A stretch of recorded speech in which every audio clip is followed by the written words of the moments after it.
বলছি অরিজিৎ, সুশোভন আর অরিত্রী এরা পেয়েছে লিঙ্কটা?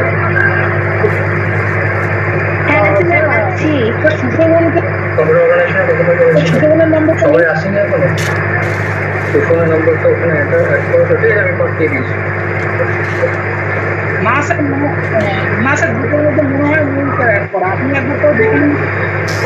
আমি পাঠিয়ে দিয়েছি ও তো রিস আছে।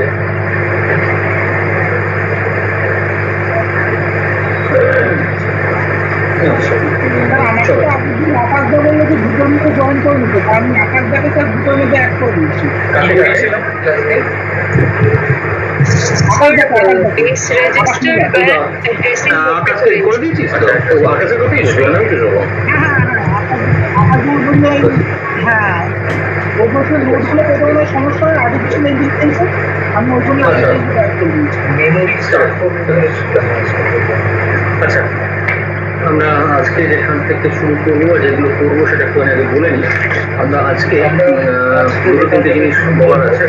আমি একবার ছোট্ট করে রিক্যাপচুলেট করবো এই পর্যন্ত জায়গায় আমরা করেছি, করে নিয়ে আমরা সীমাপুরে ঢুকবো। তো বেসের কনসেপ্ট আমাদের প্রসেস সিনক্রোনাইজেশন ছিল, প্রসেস সিনক্রোনাইজেশনে যখন আমরা আগের লেকচারে ছোট্ট করে একটা রিক্যাপচুলেট করবো, করে নিয়ে আমরা আর্কিটেকচার। ওকে, তাহলে প্রথম আমরা এরকমভাবে ইয়ে করি, যেগুলো ডিসকাস বলে নিই।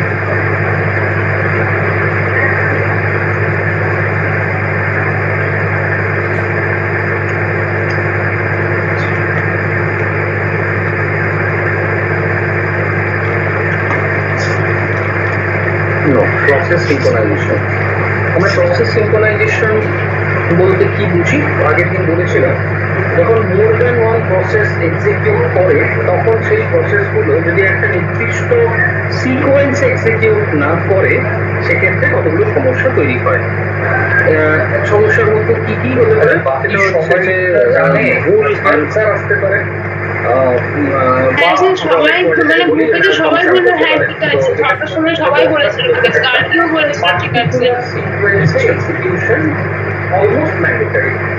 এখানে আরেকটা জিনিস বলে দিই, আমরা যদি এরকম বলি যে মাল্টিপল প্রসেস এক্সিকিউট করছে, ঠিক আছে, মাল্টিপল প্রসেস এক্সিকিউট যখন করে তখন বেসিক কিছু নিয়ে আমাদের একটু জানার দরকার লাগে। নাম্বার ওয়ান, যদি মাল্টিপল প্রসেস হয় তাহলে মাল্টিপল প্রসেসের কি কি সমস্যা হতে পারে যদি আমরা এরকম করি যে সিরিয়ালি এক্সিকিউট করছি, কোনো প্রবলেম হবে না, একটা প্রসেস শেষ করলে আরেকটা প্রসেস শুরু হবে, কোনো অসুবিধা নেই। এটা রিয়েল টাইমে ভীষণ সমস্যা। কেন রিয়েল টাইমে সমস্যা? তার কারণ হচ্ছে যদি এরকম ভাবে এক্সিকিউশন হয় সেক্ষেত্রে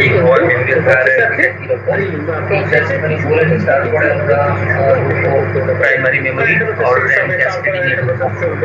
আচ্ছা, প্রথম বলি, আমরা আগের দিন দেখি সেটা হচ্ছে যে আমরা এই যে মেমোরি বলছি, বেসিক্যালি যেখানে ডেটা স্টোর করে কম্পিউটার সেগুলোকে আমরা মেমোরি বলি। So memory is basically the data storage unit that is actually memory. আর সেকেন্ড যে কনসেপ্টটা আমরা বলি নরমালি সেটা হচ্ছে যে মেমোরি, ক্ষেত্রে মেমোরির ক্ষেত্রে যেটা সবচেয়ে ইম্পর্টেন্ট ফ্যাক্টর সেটা হচ্ছে যে মেমোরি বেশ কিছু রুলস আমরা ইয়ে করি, মেমোরি আমরা বেশ কিছু ইয়ে করে নিই। যেমন মেমোরি আর্কিটেকচার বলতে আমরা বেসিক্যালি দুটো ফিচার ইয়ে বলি আর কি। তাহলে কি কি হয়? একটা হচ্ছে প্রাইমারি মেমোরি, এই যে প্রসেসগুলো আছে তাহলে এই প্রসেসগুলোকে আমরা বেসিক্যালি দুটো, আর একটা হচ্ছে সেকেন্ডারি মেমোরি। প্রসেসের যে দুটো টাইপ হয়, তাহলে এই দুটো মেমোরি আমরা নরমালি বলছি। আবার বলছি, একটাকে আমরা বলছি প্রাইমারি মেমোরি, আর একটাকে আমরা বলছি সেকেন্ডারি মেমোরি। ডিফারেন্সটা কোথায়, কি এদের basic difference primary memory secondary memory? আমরা নরমালি যেটা বলি সেটা হচ্ছে যে মেমোরি ডেটা সরাসরি ট্রান্সফার করতে পারে প্রসেসরকে তাদেরকে আমরা বলি they are actually the primary memory. আবার বলছি, যে মেমোরি সরাসরি ডেটা ট্রান্সফার করতে পারে প্রসেসরকে they are actually the primary memory. আর সেকেন্ডারি মেমোরি ডিরেক্টলি কিন্তু কোনো ডেটা ট্রান্সফার করতে পারে না। ক্লিয়ার? যদি আমরা বলি যে সেকেন্ডারি মেমোরি ইয়েকে ডেটা পাঠিয়ে দেবে প্রসেসরকে, এটা পসিবল না, কারণ সেকেন্ডারি মেমোরি কিন্তু ডেটা ট্রান্সফার করতে পারে, ডিরেক্টলি ডেটা ট্রান্সফার করতে পারে না প্রসেসরকে। তাহলে এটা হচ্ছে ডিফারেন্স প্রাইমারি মেমোরি এবং সেকেন্ডারি মেমোরি। আবার বলে দিই, primary memory basically the memory which can transfer data directly to the processor, but secondary memory cannot transfer data directly to the processor. এই হচ্ছে basic difference between primary memory secondary. যদিও আমরা যখন memory hierarchy বলবো, memory হায়ারার্কির ক্ষেত্রে কিন্তু কনসেপ্টটা অন্যরকম। আমরা মেমোরি হায়ারার্কির ক্ষেত্রে এরকম একটা ইয়ে হিসেবে ভাবি, একটা কি বলে পিরামিড হিসেবে একদম উপরে যেগুলো থাকে দে আর অ্যাকচুয়ালি দ্য রেজিস্টার। কেন কোঅপারেটিভ হয় তার কারণ হচ্ছে এরা বেসিক্যালি কিছু জিনিস শেয়ার করতে পারে। ওকে, নেক্সট যেটা থাকবে, নেক্সট যে পার্টটা সেটা হচ্ছে বেসিক্যালি র্যাম, রম, এইটা হচ্ছে সেকেন্ড পার্টে। আর থার্ড যে পার্টটা অ্যাকচুয়ালি এইখানে যে পার্টটা সেটা হচ্ছে এইচডিডি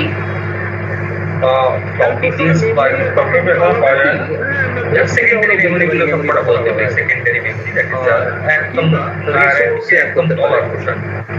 এখন এই হায়ারার্কিটা করার কি অ্যাজ সাচ কোনো জাস্টিফিকেশন আছে বা কোনো সিগনিফিকেন্স আছে? এই হায়ারার্কিটা বেশ কিছু জিনিস ইমপ্লাই করে। কিরকম? যেমন যদি আমরা বলি কতটা মেমোরি অকুপাই করবে, ঠিক আছে? এই মেমোরি অকুপাই করা, কস্টিং, ডেটা কমিউনিকেশন স্পিড, এগুলো সবকটা কিন্তু হায়ারার্কির উপর ডিপেন্ড করে। এবার বলি কিরকম? যদি আমি প্রথম বলি যে মেমোরি ক্যাপাসিটি, কতটা মেমোরি স্টোর করতে পারে বা ডেটা স্টোর করতে পারে, তাহলে অবভিয়াসলি একদম টপ লেভেলে এটা হচ্ছে সবথেকে লো মেমোরি ক্যাপাসিটি, এবং গ্র্যাজুয়ালি যত তলার দিকে যাবে তত মেমোরি ক্যাপাসিটি কিন্তু ইনক্রিজ করতে থাকবে। কারণ কখনো শুনবি না যে একটা রেজিস্টার, টিভি রেজিস্টার, এরকম কোনোদিন শুনবি না, ঠিক আছে?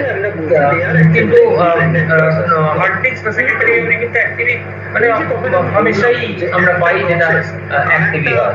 প্রসেসকে কোনোভাবে ইয়ে দেখতে হচ্ছে না, মানে করছে বা প্রসেসটা কেন সেটা একটু অনেক জানতে লাগবে। প্রথম আমি যেটা বলি সেটা হচ্ছে অম্লা, আমি ধরে নিই একটা প্রসেস আছে P1 আর একটা প্রসেস আছে P2। তাহলে এইটাকে আমরা বলছি যে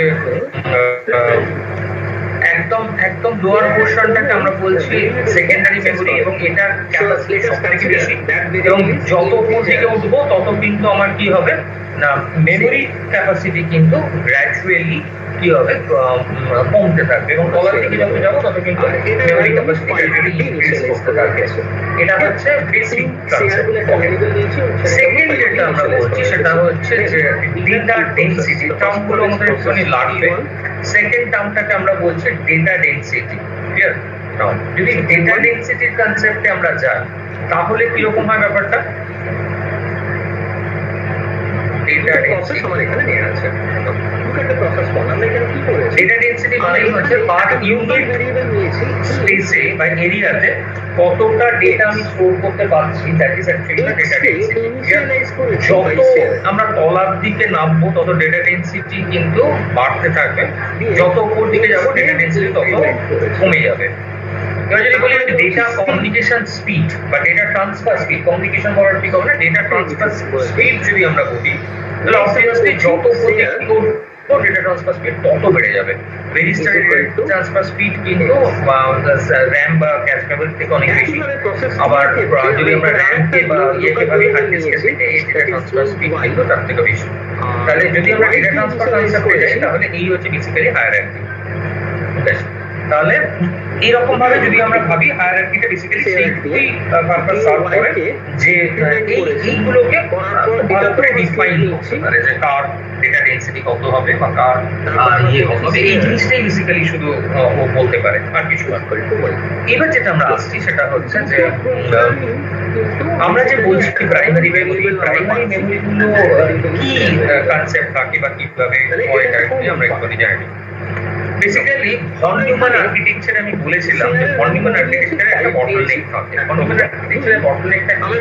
ভন নিউম্যান আর্কিটেকচারের বটলনেক হচ্ছে যে ভন নিউম্যান বলেছিল যে ডেটা এবং মেমোরি, ডেটা এবং instruction store in the same place. এটা হচ্ছে নিউম্যান আর্কিটেকচারের মোদ্দা কথা।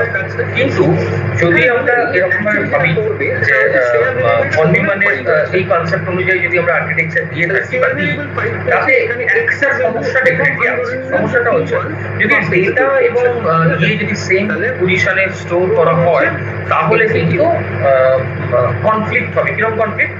যখন ডেটা করতে চাচ্ছে, পেজ করতে যাবে, তখন কিন্তু ইনস্ট্রাকশন পেজ করা যাবে না, কারণ সেম টাইম ক্লকে দুটো পেজ করা পসিবল নয়। এটা ডেফিনেটলি কিন্তু একটা লিমিটেশন।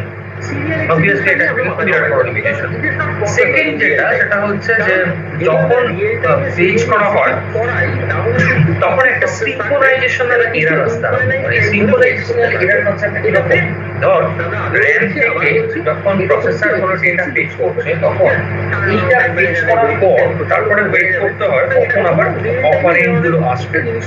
যেহেতু র‍্যাম থেকে সরাসরি প্রসেসরে আসে, সুতরাং এদের মধ্যে কিন্তু অনেকটা ডিসটেন্স থাকা যাবে। এটা ডেটা কমিউনিকেশন প্যারালালি বেশ টাইম কনজিউমিং, এবং এই টাইম কনজিউমিং হওয়ার জন্য বেসিক্যালি প্রসেসরের কিন্তু থ্রুপুট ভীষণভাবে কমতে থাকে। কারণ আমরা জানি প্রতি ইউনিট টাইমে যতগুলো প্রসেস করতে পারবে সেটা হচ্ছে তার থ্রুপুট, বা পার ইউনিট টাইমে যতগুলো প্রসেস ও এক্সিকিউট করতে পারবে তারপরে কি করেছি, that is actually the throughput. তাহলে এটা বেড়ে হচ্ছে 6। তাহলে এইটা কিন্তু একটা সেকেন্ড সমস্যা।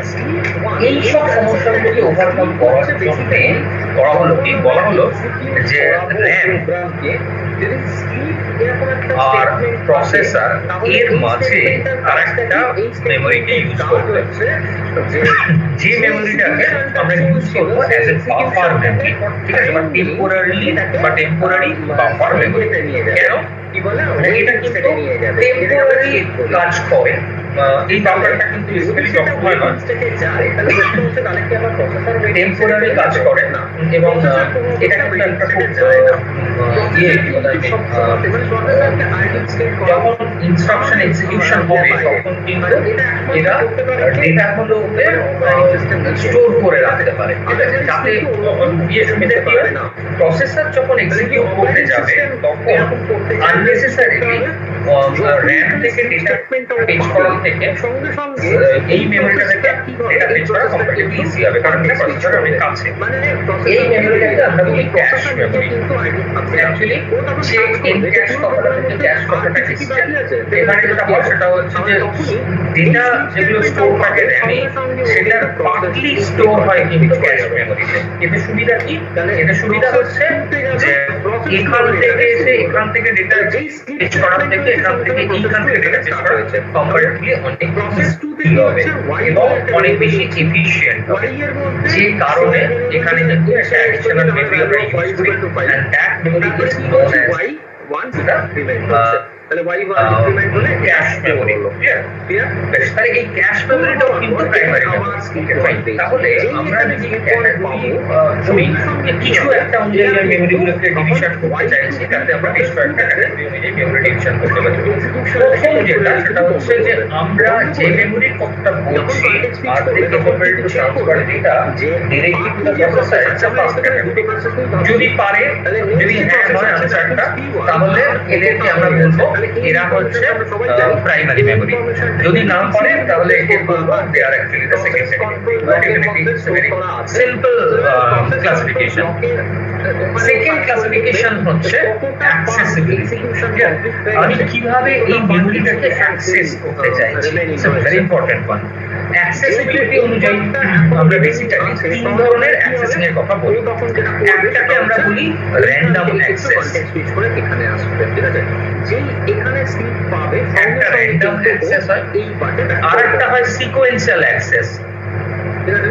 তাহলে এখানে এলো মানে কি হচ্ছে, এখানে আর আরেকটা হয় সেমি র্যান্ডম। x করছি, তাহলে x এর লাস্ট ভ্যালু কত পেয়েছি আমরা 6, তাহলে এবারে যেটা হবে সেটা হচ্ছে শেয়ার, মানে এটা এই তিনটা আমরা একটু বুঝে নিই। র্যান্ডম অ্যাক্সেস মানে হচ্ছে যে ডেটাগুলোকে আমি স্টোর করছি, আমরা ধরে নিই যে এরকম একটা হোস্টেলের মধ্যে অনেকগুলো রুম রয়েছে। ধরে নিই এটা একটা রুম, এটা একটা রুম, এটা একটা রুম, এটা একটা রুম, এরকম অনেকগুলো রুম আছে। এইটা ধর 1 2 3 4 5, আর এর ভেতর দিয়ে এখান দিয়ে দরজা, এই এটা দিয়ে প্রথম মেন গেট ঢুকলা হলো, তারপর ফার্স্ট রুম থেকে সেকেন্ড রুম, সেকেন্ড রুম থেকে থার্ড রুম থেকে ফোর্থ রুম থেকে ফিফথ এরকম ভাবে যাবে। যদি আমাকে 5 নম্বর রুমে যেতে হয় তাহলে আমাকে 1 2 3 4 ক্রস করে তবে 5 এ যেতে হবে। যদি আমি 4 এ যেতে চাই তাহলে 1 2 3 ক্রস করে তবে আমি 4 এ যেতে পারবো। তাহলে এই রকম ভাবে যদি অ্যাক্সেস করে তাহলে এটাকে আমরা বলবো এটা হচ্ছে সিকোয়েন্সিয়াল অ্যাক্সেস। অবভিয়াসলি দেখি আমরা বুঝতে পারছি সিকোয়েন্সিয়াল অ্যাক্সেস থেকে স্যার একটু খাতাটা এর পাশে সরান না, দেখতে পাচ্ছি না। আরেকটুখানি সিকোয়েন্সিয়াল অ্যাক্সেসিং একটা আরেকটাকে আমরা বলি র্যান্ডম। তাহলে সিকোয়েন্সিয়াল অ্যাক্সেস বললাম, যদি আমরা 1 তারপরে 2 তারপরে 3 তারপরে 4 এরকম ভাবে যদি অ্যাক্সেস করতে যাই তো দ্যাট ইজ সিকোয়েন্সিয়াল অ্যাক্সেস।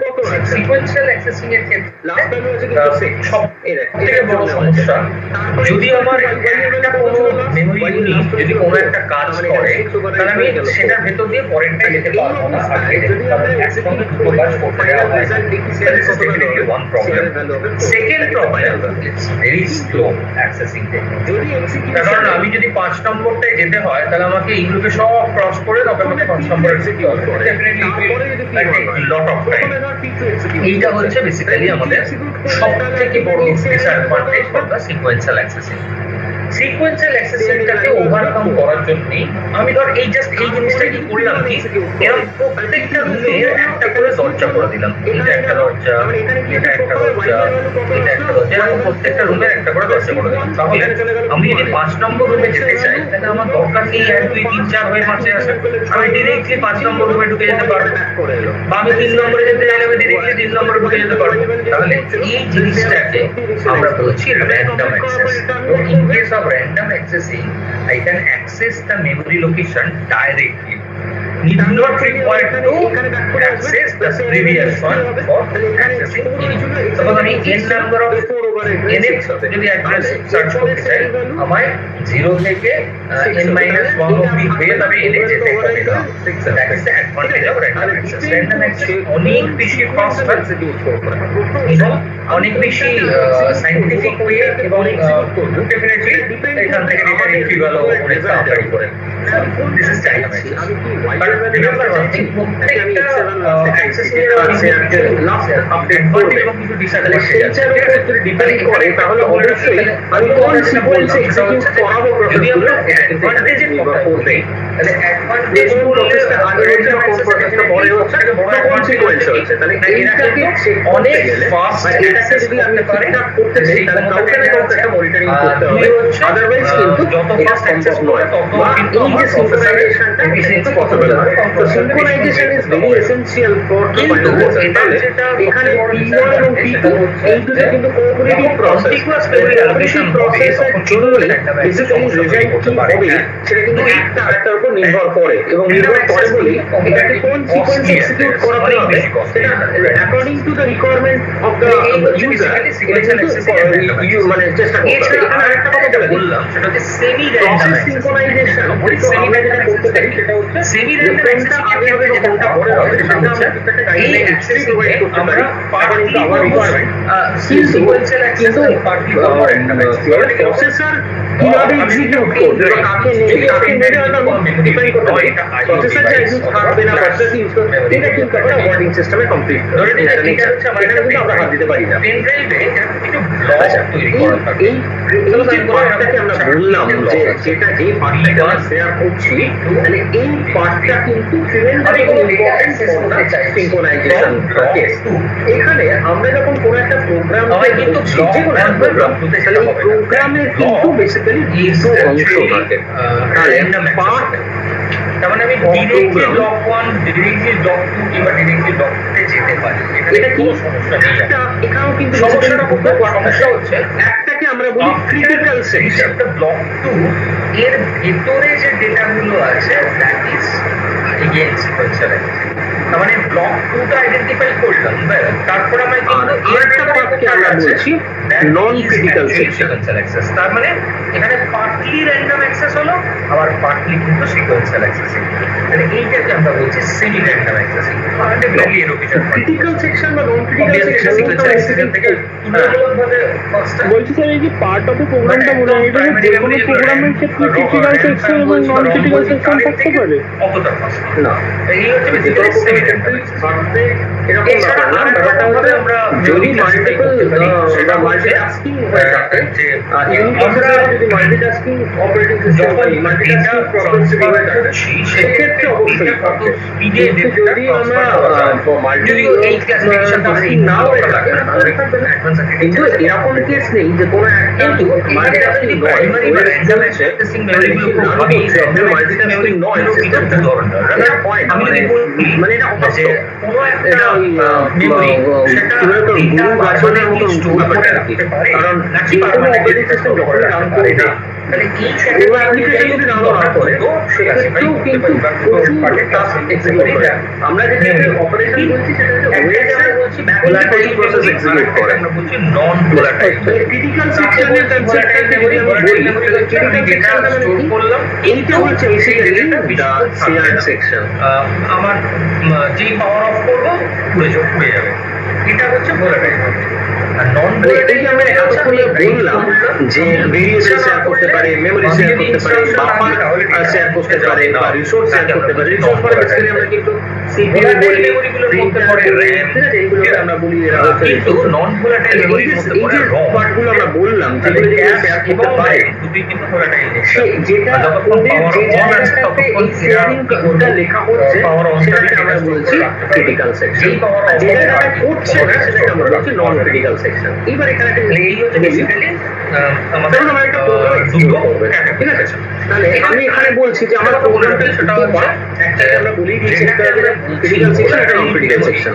তাহলে ভোলাটাইল মেমরিটাও কিন্তু বেসিক্যালি আমার একটা প্রোগ্রাম ডিফারেন্ট পার্টে ভাগ করা যাবে আর আমি যদি বলি প্রোগ্রাম 2 এ প্রোগ্রাম 1 এ অবশ্যই কিন্তু একটা কি আমরা বলি স্ট্যাটিক ক্রিটিক্যাল সেকশন। প্রোগ্রাম 1 এ একটা ক্রিটিক্যাল সেকশন থাকতে পারে, প্রোগ্রাম 2 এর একটা ক্রিটিক্যাল সেকশন। আমি ধরে নিচ্ছি এটা হচ্ছে একটা ক্রিটিক্যাল আমরা যদি বলি যে আমরা ধরে নিই আমরা একটা স্ট্যাটিক র্যাম ইউজ করছি আর এখানে এটা হচ্ছে ক্রিটিক্যাল সেকশন। তখন একটা জিনিস বলে নিই যে ডেটাগুলো যখন আমি বললাম যে র্যাম সেকশনটাকে যদি আমি বলি যে এটা ক্রিটিক্যাল সেকশন বা এটা ক্রিটিক্যাল সেকশন বলাটাই মানে যদি আমরা পাওয়ার ক্রিটিক্যাল সেকশন থাকবে তাহলে এক্সিকিউট করতে পারে না। কিন্তু যদি নন ক্রিটিক্যাল সেকশন হয় এর আগে পরে যেখানে বলবো না কারণ হচ্ছে নন ক্রিটিক্যাল সেকশন যদি থাকে এরও যদি একটা নন ক্রিটিক্যাল সেকশন থাকে তারা কিন্তু সাইমেলটেনিয়াস এক্সিকিউট করতে পারে। মানে এটা তারা মানে এক্সিকিউটে কোনো সমস্যা নেই, কোনো সমস্যা নেই। মানে বিকাশ এর মধ্যে কোনো সমস্যা নেই, এরা তারা এক্সিকিউট করতেই পারে। কিন্তু যদি এটা নন ক্রিটিক্যাল সেকশন হয়ে থাকে তাহলে নন ক্রিটিক্যাল সেকশনের ক্ষেত্রে কিন্তু ক্রিটিক্যাল সেকশনের ক্ষেত্রে কিন্তু একটা সমস্যা তৈরি হতে পারে। But if it is a non critical section তাহলে সেক্ষেত্রে কিন্তু তারা এক্সিকিউট করতে পারে, কোনো অসুবিধা হবে না, কোনো প্রবলেম নেই, এরা কিন্তু এইভাবে এক্সিকিউট করে যেতে পারে। তাহলে কিন্তু এই পার্টটা যখন এক্সিকিউট করবে তখন এক্সিকিউট করবে না, বা এই যখন এক্সিকিউট করবে তখন এটা করবে না। বাকি এই যখন করছে তখন এই নন ক্রিটিক্যাল সেকশন এক্সিকিউট করবে। যখন আমি ক্রিটিক্যাল সেকশনের সঙ্গে নন ক্রিটিক্যাল সেকশন এক্সিকিউট করতে পারে, বা দুটো নন ক্রিটিক্যাল সেকশন এক্সিকিউট করতে পারে, কোনো সমস্যা নেই। কিন্তু দুটো ক্রিটিক্যাল সেকশন একসঙ্গে এক্সিকিউট করবে না। সমস্যা হচ্ছে বলে দিচ্ছি আমরা দুটো ক্রিটিক্যাল সেকশন এক্সিকিউট করবে না, কি ডিফাইন করবে, কি করে আমি ডিফাইন করব? আমরা এখানে এরকম ভাবে বলি একটা কথা, সেটা হচ্ছে আমরা বলছি যে আমরা দুটো প্রোগ্রাম নিচ্ছি, আমরা দুটো কনসেপ্টই ভাবি, কারণ অনেক বেশি প্রোগ্রামের কনসেপ্ট আমরা যাচ্ছি না। তাহলে এখানে এরকম একটা হতে পারে, সাপোজ আমি ক্রিটিক্যাল সেকশনকে সিএস বলছি, নন ক্রিটিক্যালকে এনসিএস বলছি, ঠিক আছে? ডিসচার্জ হয়ে যায়। ধরে নিই একটা প্রোগ্রাম আছে, প্রোগ্রামের প্রথম পার্টটা হচ্ছে, এটা আমি প্রোগ্রাম 1 এর জন্য বলছি, এটা হচ্ছে নন ক্রিটিক্যাল সেকশন। আর এইখানে আছে একটা ক্রিটিক্যাল সেকশন। সেটা হচ্ছে যখন এরকম Similarly, একটা এক্ষেত্রেও আছে একটা situation non-critical আসবে, section, তাহলে আমাকে আর কিছুক্ষণ এখানে একটা আছে অন্তর critical section। override করে দিতে হবে। ধর আমি 10 লিখেছি, তাহলে একটা কিছুক্ষণ অন্তর অন্তর ওই 10টা যে জায়গাতে 10 লেখা আছে, সেখানে বারবার এবারে override করতে হবে। ক্রিটিক্যাল সেকশন এই যখন যেটা আমরা বলি ঢুকবে তখন refreshing কিন্তু technique। বলেছিলাম যে এর ক্রিটিক্যাল সেকশন ঢুকবে না, আমরা আসছি অলরেডি ডিসকাস করে দিয়েছিলাম, সেটা আমি আগে বলবো। এই refresh rate-টা ক্রিটিক্যাল সেকশনে যে ঢুকছে মানে বা ঢুকতে পারে সেটার জন্য কিন্তু একটা পরীক্ষা হবে দিতে হবে, বা একটা টেস্ট হবে দিতে হবে। না হলে কিন্তু ক্রিটিক্যাল সেকশনে কেউ তাকে ঢুকতে দেবে না, কারণ এরকম সম্ভাবনা হয়ে যেতেই পারে যে মোর দ্যান 1% একটা ক্রিটিক্যাল সেকশনে ঢুকে পড়লো, তাহলে এইটা ভয়ঙ্কর সমস্যা তৈরি হয়ে যাবে। ঠিক আছে, এই যে দুটো এটা হতে পারে যে একটা হয়ে যাওয়ার পরে একটা ঢুকলো, বা একটা নন ক্রিটিক্যাল সেকশন থেকে ক্রিটিক্যাল সেকশন ঢুকলো, সেটা সমস্যা নেই। কিন্তু যখন এক্সিকিউশন দুটো ক্রিটিক্যাল সেকশন একসঙ্গে শুরু হয়ে গেল, সেটা কিন্তু বিপজ্জনক, মানে মারাত্মক বিপজ্জনক। সেই জন্য ক্রিটিক্যাল সেকশনে ঢোকার আগে যে কোনো প্রসেসকে টেস্ট দিতে হয়, তবে সে ক্রিটিক্যাল সেকশনে ঢুকতে পারে। এইটাকে আমরা বলছি এন্ট্রি সেকশন। তাহলে নন ক্রিটিক্যাল সেকশন থেকে যখন ক্রিটিক্যাল সেকশনে ঢুকবে, তখন এখানে কিন্তু ওকে একটা এন্ট্রি সেকশন পার করতে হবে। সার্কিট সেপারেটলি জুড়তে হয়, যে রিফ্রেশার সার্কিটটা কিন্তু বেশ কস্টলি। এন্ট্রি সেকশনটা কি করে, বেসিক্যালি ক্রিটিক্যাল সেকশনে ঢুকতে পারে কি পারে না, বা অন্য কেউ এই মুহূর্তে ক্রিটিক্যাল সেকশনে আছে কি সেটা চেক করা। এটা ছাড়াও যে যখন একে ক্রিটিক্যাল সেকশনে ঢুকতে দিল, তখন কিন্তু ইনফর্ম করা বাকি যে এখন অন্য একটা প্রসেস ক্রিটিক্যাল সেকশনে আছে, তো কেউ যেন এটা ক্রিটিক্যাল সেকশনে ঢোকার চেষ্টা না করে। এই সমস্ত ইনফরমেশনগুলো প্রোভাইড করা কিন্তু এন্ট্রি সেকশনের কাজ। Basically it is a testing part. এবং ক্রিটিক্যাল সেকশন শেষ হয়ে যাওয়ার পরে এখান থেকে কিন্তু আর একটা পার্ট থাকে, 16 জিবি এক্সিট সেকশন তৈরি করে দিতে পারা যায় সম্ভব। কেন থাকে খুব একই কারণে বা রিভার্স রিজনে, যে ক্রিটিক্যাল সেকশন থেকে যখন বেরোচ্ছে, যদি আমি এক্সিট সেকশন হয়ে না বেরোই, তাহলে বাকিদের আমি ইনফর্ম করতে পারছি না যে আমার ক্রিটিক্যাল সেকশন শেষ হয়ে গেছে কিনা। যদি আমরা সেটা যদি না বলে দিতে পারি, তাহলে কিন্তু অন্যরাও কিন্তু ইনফরমেশন করে যাবে। সেই জন্য আমাদের একটা কিন্তু এক্সিট সেকশন থাকবে, এবং এই পার্টটা বেরোনোর পর আমার কিন্তু প্রয়োজনে আমার একটা নন ক্রিটিক্যাল সেকশন এক্সিকিউট করতে পারে, depending on weather it is required or not. তার মানে ক্রিটিক্যাল সেকশনের আগে একটা নন ক্রিটিক্যাল সেকশন, ক্রিটিক্যাল সেকশনের পরে একটা নন ক্রিটিক্যাল সেকশন থাকতেই পারে, কোনো সমস্যা নেই। কিন্তু ক্রিটিক্যাল সেকশনে ঢোকা বা ক্রিটিক্যাল সেকশন থেকে বেরোনো, এই দুটোর জন্যই কিন্তু আমাদের একটা এন্ট্রি সেকশন, একটা এক্সিট সেকশন ম্যান্ডেটরি। ঠিক আছে, কেন ম্যান্ডেটরি? কারণ প্রোগ্রাম 2 যখন নন ক্রিটিক্যাল সেকশন থেকে ক্রিটিক্যাল সেকশনে যাবে, এর ক্ষেত্রেও কিন্তু একটা এন্ট্রি এক্সিট সেকশন থাকবে। কেন? যদি এই পার্টটা এক্সিকিউট করে, তাহলে সেম টাইমে এটা এক্সিকিউট করতে দেবে না কোনোভাবে। তাহলে এখানে যদি এন্ট্রি সেকশনে ঢোকার চেষ্টা করে, ও কিন্তু রিফিউজ করে দেবে। ও রিফিউজ করবে কারণ already there is a programming execution which is in critical section, তাহলে একে কিন্তু কোনোভাবে ঢুকতে দেবে না। তাহলে এই কারণে বেসিক্যালি এটা কি করা হয়, একটা এন্ট্রি এবং একটা এক্সিট ইয়ে দিয়ে এটা কিন্তু কন্ট্রোল করা হয়। So that is actually critical section. আমরা আগে বলেছিলাম যে এই যে আমরা বলেছিলাম যে কতগুলো কন্ডিশন ফর ইয়ে বলেছিলাম বা প্রপার্টি বলেছিলাম, এগুলো কি জিনিস আমরা আগে দিন বলেছিলাম যে যে প্রপার্টিগুলো আমরা ডিফাইন করেছিলাম, যেগুলোকে আমরা বলছিলাম যে এরা হচ্ছে ক্রিটিক্যাল সেকশনের কিছু প্রপার্টি, যেটা দিয়ে আমরা বলেছি যে কি বলে তো এরা ক্রিটিক্যাল সেকশনে আমরা সিনক্রোনাইজেশন হবে কি হবে না, বা আটকাবে বা সলিউশন করতে পারবে কি পারবে না, এই সমস্ত জানার জন্য আমরা 4টে প্রপার্টি আমরা লিখেছিলাম, বলেছিলাম। আমরা এখানে একটা প্রথম যেটা কি কি প্রপার্টি কথা বলেছিলাম ক্রিটিক্যাল সেকশনে? একটা হচ্ছে মিউচুয়াল এক্সক্লুশন, অন্য এক নম্বর প্রপার্টি হচ্ছে যেমন প্রথম হচ্ছে এই যে আমরা ক্যাশ মেমোরি আমরা বললাম, ক্যাশ স্যার আর একটা জিনিস বলবো আমরা এটা কি ইউজ করছি বা ক্যাশ মেমোরি। স্যার বলছিলাম আপনি এখানে বললেন স্যার প্রোগ্রাম 1 এর ক্ষেত্রে প্রথমে নন ক্রিটিক্যাল সেকশন আসবে, তারপর ক্রিটিক্যাল সেকশন আসবে। একবার বলে নিয়ে এটা ক্যাশ একবার মেমোরি বলে নিয়ে বেসিক্যালি প্লেস করা আমি বলেছি ক্রিটিক্যাল সেকশনের আগে বা পরে নন ক্রিটিক্যাল সেকশন থাকতে পারে, এটা অ্যাকর্ডিং টু রিকোয়ারমেন্ট। হতে পারে এরকম কোনো প্রোগ্রাম প্রথম ক্রিটিক্যাল সেকশন, প্রথম পার্টটাই হয়তো ক্যাশ মেমোরি, কিন্তু আমি বলেছি এটা সম্ভব না যে একটা ক্রিটিক্যাল সেকশনের আগে কিংবা একটা ক্রিটিক্যাল সেকশনের পরে এখানে কিন্তু একটা নন ক্রিটিক্যাল সেকশন থাকতে পারে। তার সঙ্গে কিন্তু প্রথমে যদি ক্রিটিক্যাল সেকশন আসে, তাহলে সেটা এক্সিট সেকশন মানে আগের প্রোগ্রামের এক্সিট সেকশন পেরিয়ে তারপর সেটা ক্রিটিক্যাল সেকশনে আসবে।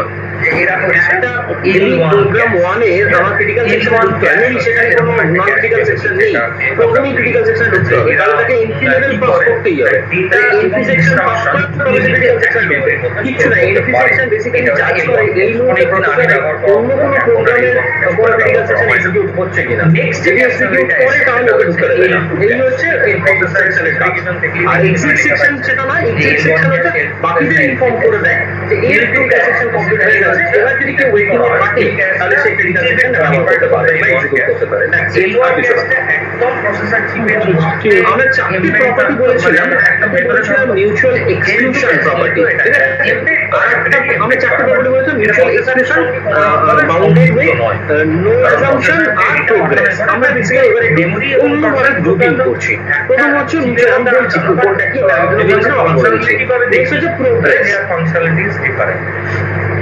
তাহলে এইটা হচ্ছে বেসিক্যালি এই দুটোকে আমরা বলি প্রাইম কন্ডিশন আর এটা ক্যাশ মেমরি এখানে আরেকটা জিনিস একটু বলে রাখছি যেটা তিন নম্বর যেটা সেটা হচ্ছে প্রাইমারি বাউন্ডেড উইথ আমরা যেমন র্যাম বলেছি একই রকম ভাবে আরেকটাও কনসেপ্ট আছে দ্যাট ইজ নোন অ্যাজ রম আর 4 নম্বর যেটা সেটা হচ্ছে রিড অনলি অ্যাসাম্পশন ঠিক আছে রিড অনলি মেমরি মানে তাহলে আমরা গাইড করতে পারবো না হ্যাঁ ডিপেন্ড করছে আমি কি ধরনের রম ইউজ করছি তার উপরে এগুলো তো এইটাকে আমরা বলি দিস ইজ দ্য সেকেন্ডারি তাহলে কন্ডিশন আমি বলে দিই সেটা হচ্ছে যে এই ধরনের মেমরিগুলো বেসিক্যালি কন্টেন্টকে আমি ইরেজ করতে পারি বা কোনো কোনো ক্ষেত্রে আবার বলছি প্রথমটা হচ্ছে মিউচুয়াল এক্সক্লুশন আর প্রোগ্রেস নয় মিউচুয়াল এক্সক্লুশন মিউচুয়াল এক্সক্লুশন প্রপার্টিতে যেটা আমরা বলি সেটা হচ্ছে more than one critical section never executes simultaneously যেটা আমরা ফর্মে বলে আসছি যে কোনো অবস্থাতে একটার বেশি প্রোগ্রামে ক্রিটিক্যাল সেকশন এক্সিকিউট করবে এটা আমরা প্রাইম এটা যদি না হয় তাহলে কোনোভাবে কিন্তু আমি সিনক্রোনাইজেশন করাতে পারবো না ঠিক আছে ওই জন্য এটাকে আমরা বলি প্রাইম আর আরেকটা প্রাইম হচ্ছে প্রোগ্রেস হোয়াট ইজ প্রোগ্রেস আমি একটু বলছিলাম আমার এইটা হচ্ছে একটা প্রসেসর আমার এখানে দুটো প্রসেস এক্সিকিউট করতে পারে P1 আর P2 এখানে কি হচ্ছে P1 আমরা চেষ্টা করছি at the same time P2 ও কিন্তু এর মধ্যে এন্ট্রি করার চেষ্টা করতে পারে কারণ আমরা এখানে ক্রিটিক্যাল সেকশনে আমরা একটু আগে বলে দিয়েছি আমরা লাস্টে বলছি এটা যে কেন বলি এই নো অ্যাসাম্পশনে আমরা একটা প্রপার্টি বলি যে এদের রিলেটিভ স্পিড বা এদের প্রায়োরিটি লেভেল এটা কোনো অ্যাসাইন করতে পারবো না কোনোভাবে অ্যাসাইন করতে পারবো না এটাকে মিন করে all are have the same priority sir প্রথমে নামটা আরেকবার বলুন যে সমস্ত প্রোগ্রাম এক্সিকিউশন স্যার এবার লিখে দিন না কেবলমাত্র ক্রিটিক্যাল সেকশন এক্সিকিউশনের ক্ষেত্রে আচ্ছা প্রোগ্রামের ক্রিটিক্যাল সেকশন বেশি ইম্পর্টেন্ট অন্য একটা সেকশন থেকে এটা আমি বলতে পারি না বা এটা আমি অ্যাসাইন করতে পারি না তাহলে সেই দিক থেকে দেখতে গেলে P1 R P2 both have the same priority to execute its critical section এরকম একটা অবস্থাতে সাপোজ P1 এন্ট্রি নিতে চাইছে সেই মোমেন্টে ঠিক আছে। P2 কে ব্লক করে দিল এটা প্রোগ্রামিং করে করা হয় বা ভুল প্রোগ্রামিং এর জন্য বলা হয় যদি এইরকম একটা সিচুয়েশন তৈরি হয় যেটা আমি একটু আগে বলছিলাম এই যে একটু আগে বললাম যে সিআর ভেরিয়েবলের ভ্যালুটা আমরা এখানে দেখালাম এক্সাম্পলটা এটাকে তো আমরা বলেছিলাম রেস কন্ডিশন তাহলে এই রেস কন্ডিশনটা কিন্তু অ্যারাইজ করিয়ে দেবে বা আলটিমেটলি আমি কিন্তু সিনক্রোনাইজ করতাম মোদ্দা কথা যদি আমি কোনোভাবে সিনক্রোনাইজ করতে না পারি তাহলে কিন্তু আমি প্রোগ্রাম এক্সিকিউট করাতে পারবো না বা আমি এখান থেকে বেরোতে পারবো না সিনক্রোনাইজেশন করতে না পারলে আমার এই সমস্ত প্রবলেমগুলি কিন্তু থেকে যাবে এবং তাহলে P1 এবং P2 যদি দুটো প্রসেসকে আমি ভাবি এবং P1 এন্ট্রি করছে P2 যদি তাকে ব্লক করে দেয় কোনো কারণে P2 তাকে ব্লক করে দিল তাহলে সেরকম যদি একটা অবস্থা তৈরি হয় বা উল্টো দিকে P2 ঢুকতে গেল P1 একে ব্লক করলো এইরকম যদি একটা কন্ডিশন হয় তাহলে কিন্তু কারোরই প্রোগ্রেস হবে না তাহলে এই প্রোগ্রেসটা হচ্ছে কি হচ্ছে না মানে একটা পরেরটা করে এইগুলো করতে পারছে না এইটা যে কন্ডিশন আমরা ডিফাইন করব দ্য প্রোগ্রেস তাহলে এই দুটো কিন্তু বেসিক্যালি প্রাইম কন্ডিশন কারণ ক্রিটিক্যাল সেকশন প্রবলেম যদি আমাকে চেক করতে হবে আমরা এই বলছিলাম বলছি বা এক্সিট লেভেল বলছি, এরা বেসিক্যালি এই প্রোগ্রেসটাকে চেক করে যে একটা প্রসেস আর একটা প্রসেস যখন কোনোভাবে এক্সিকিউট করতে পারছে কি পারছে না, that is entry or exit level check করে। এইটাকে আমরা বলছি progress. So this two are actually the primary condition. এই প্রাইমারি কন্ডিশনটাকে আগে স্যাটিসফাই করতে হবে, না হলে এক্সিকিউশন প্রসেস হবে না।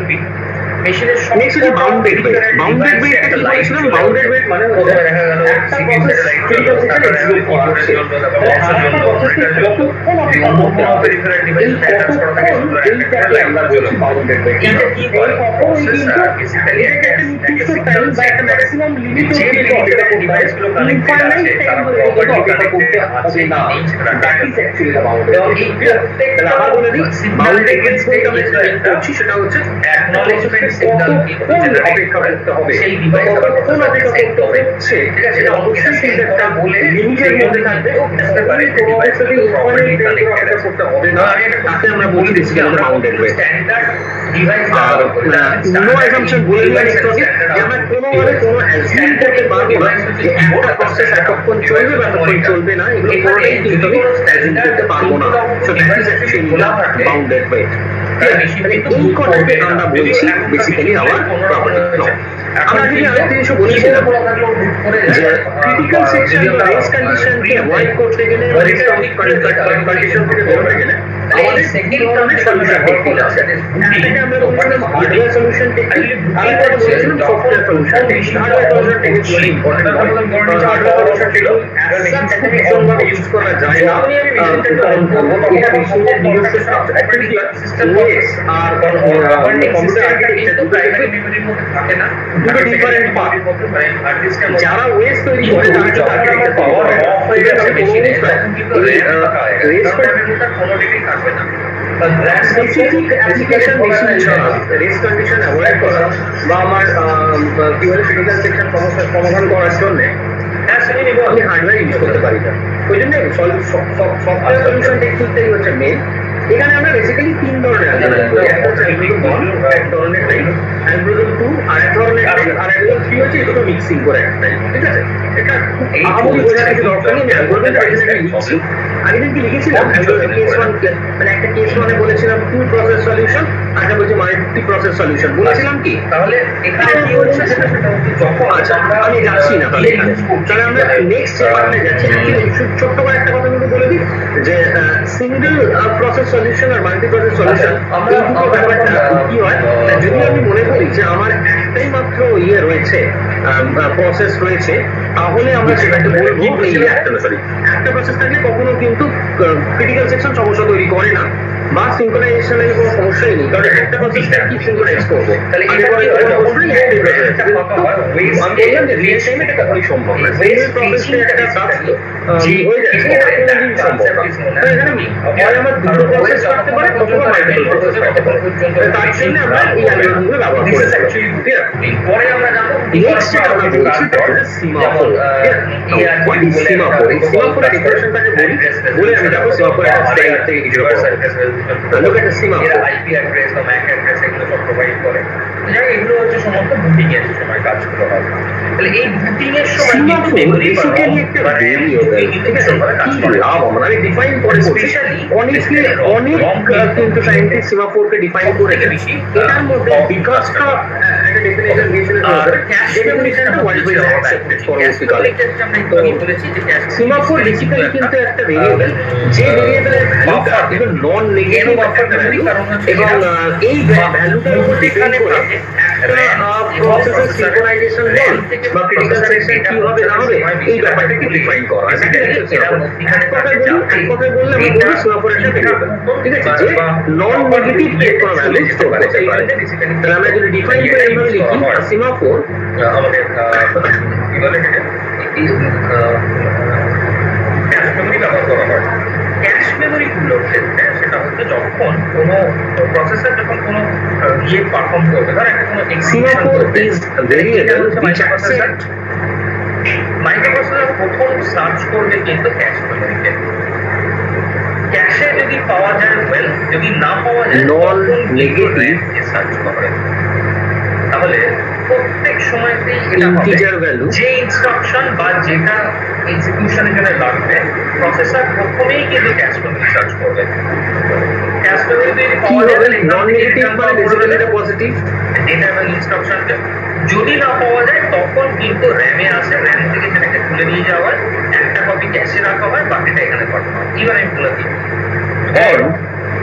আমরা এরকম বললাম যে তিনটে ইয়ে আছে মানে তিনটে স্টোর আছে, প্রত্যেকটা স্টোর আর একটা Initialization। আমি বলছি এইখানে আমার একটা স্টোর আছে, এইখানে আমার একটা স্টোর আছে, এখানে একটা স্টোর আছে, এখানে একটা স্টোর আছে, চারটে স্টোর। তাহলে প্রথমে Initialization। এই স্টোরটার মধ্যে সব Maybe। ইনফরমেশন গুলো কাস্টমারদের সব ডিটেইলস সব লেখা আছে। এবারে একজন এখান থেকে প্রথম যখন কোনো কাস্টমার ডিটেইল খুঁজছে, অবভিয়াস তার থেকে কোনো কাস্টমার ডিটেইল নেই, সে এখানে গেল জিজ্ঞেস করলো, এখানেও নেই, এর কাছে গেল নেই, তারপরে এর কাছে পেলো, এর কাছে যখন পেলো তখন এই ইনফরমেশনটা এর কাছেও রইলো, এর কাছেও রইলো, এর কাছেও রইলো। And সেকেন্ড টাইম যখন এ আবার একটা কোনো ডেটা মানে দরকার লেগেছে তখন আবার এর কাছে গেছে, আবার এর কাছে গেছে গিয়ে এর কাছে রেখে দিয়েছে। মেবি সেই ইনফরমেশনটা এর কাজে লাগতে পারে। যদি কাজে লাগে তাহলে ওকে কিন্তু আর এই অবধি আসতে হবে না, ও কিন্তু এখান থেকেই ডেটা পেয়ে যাবে।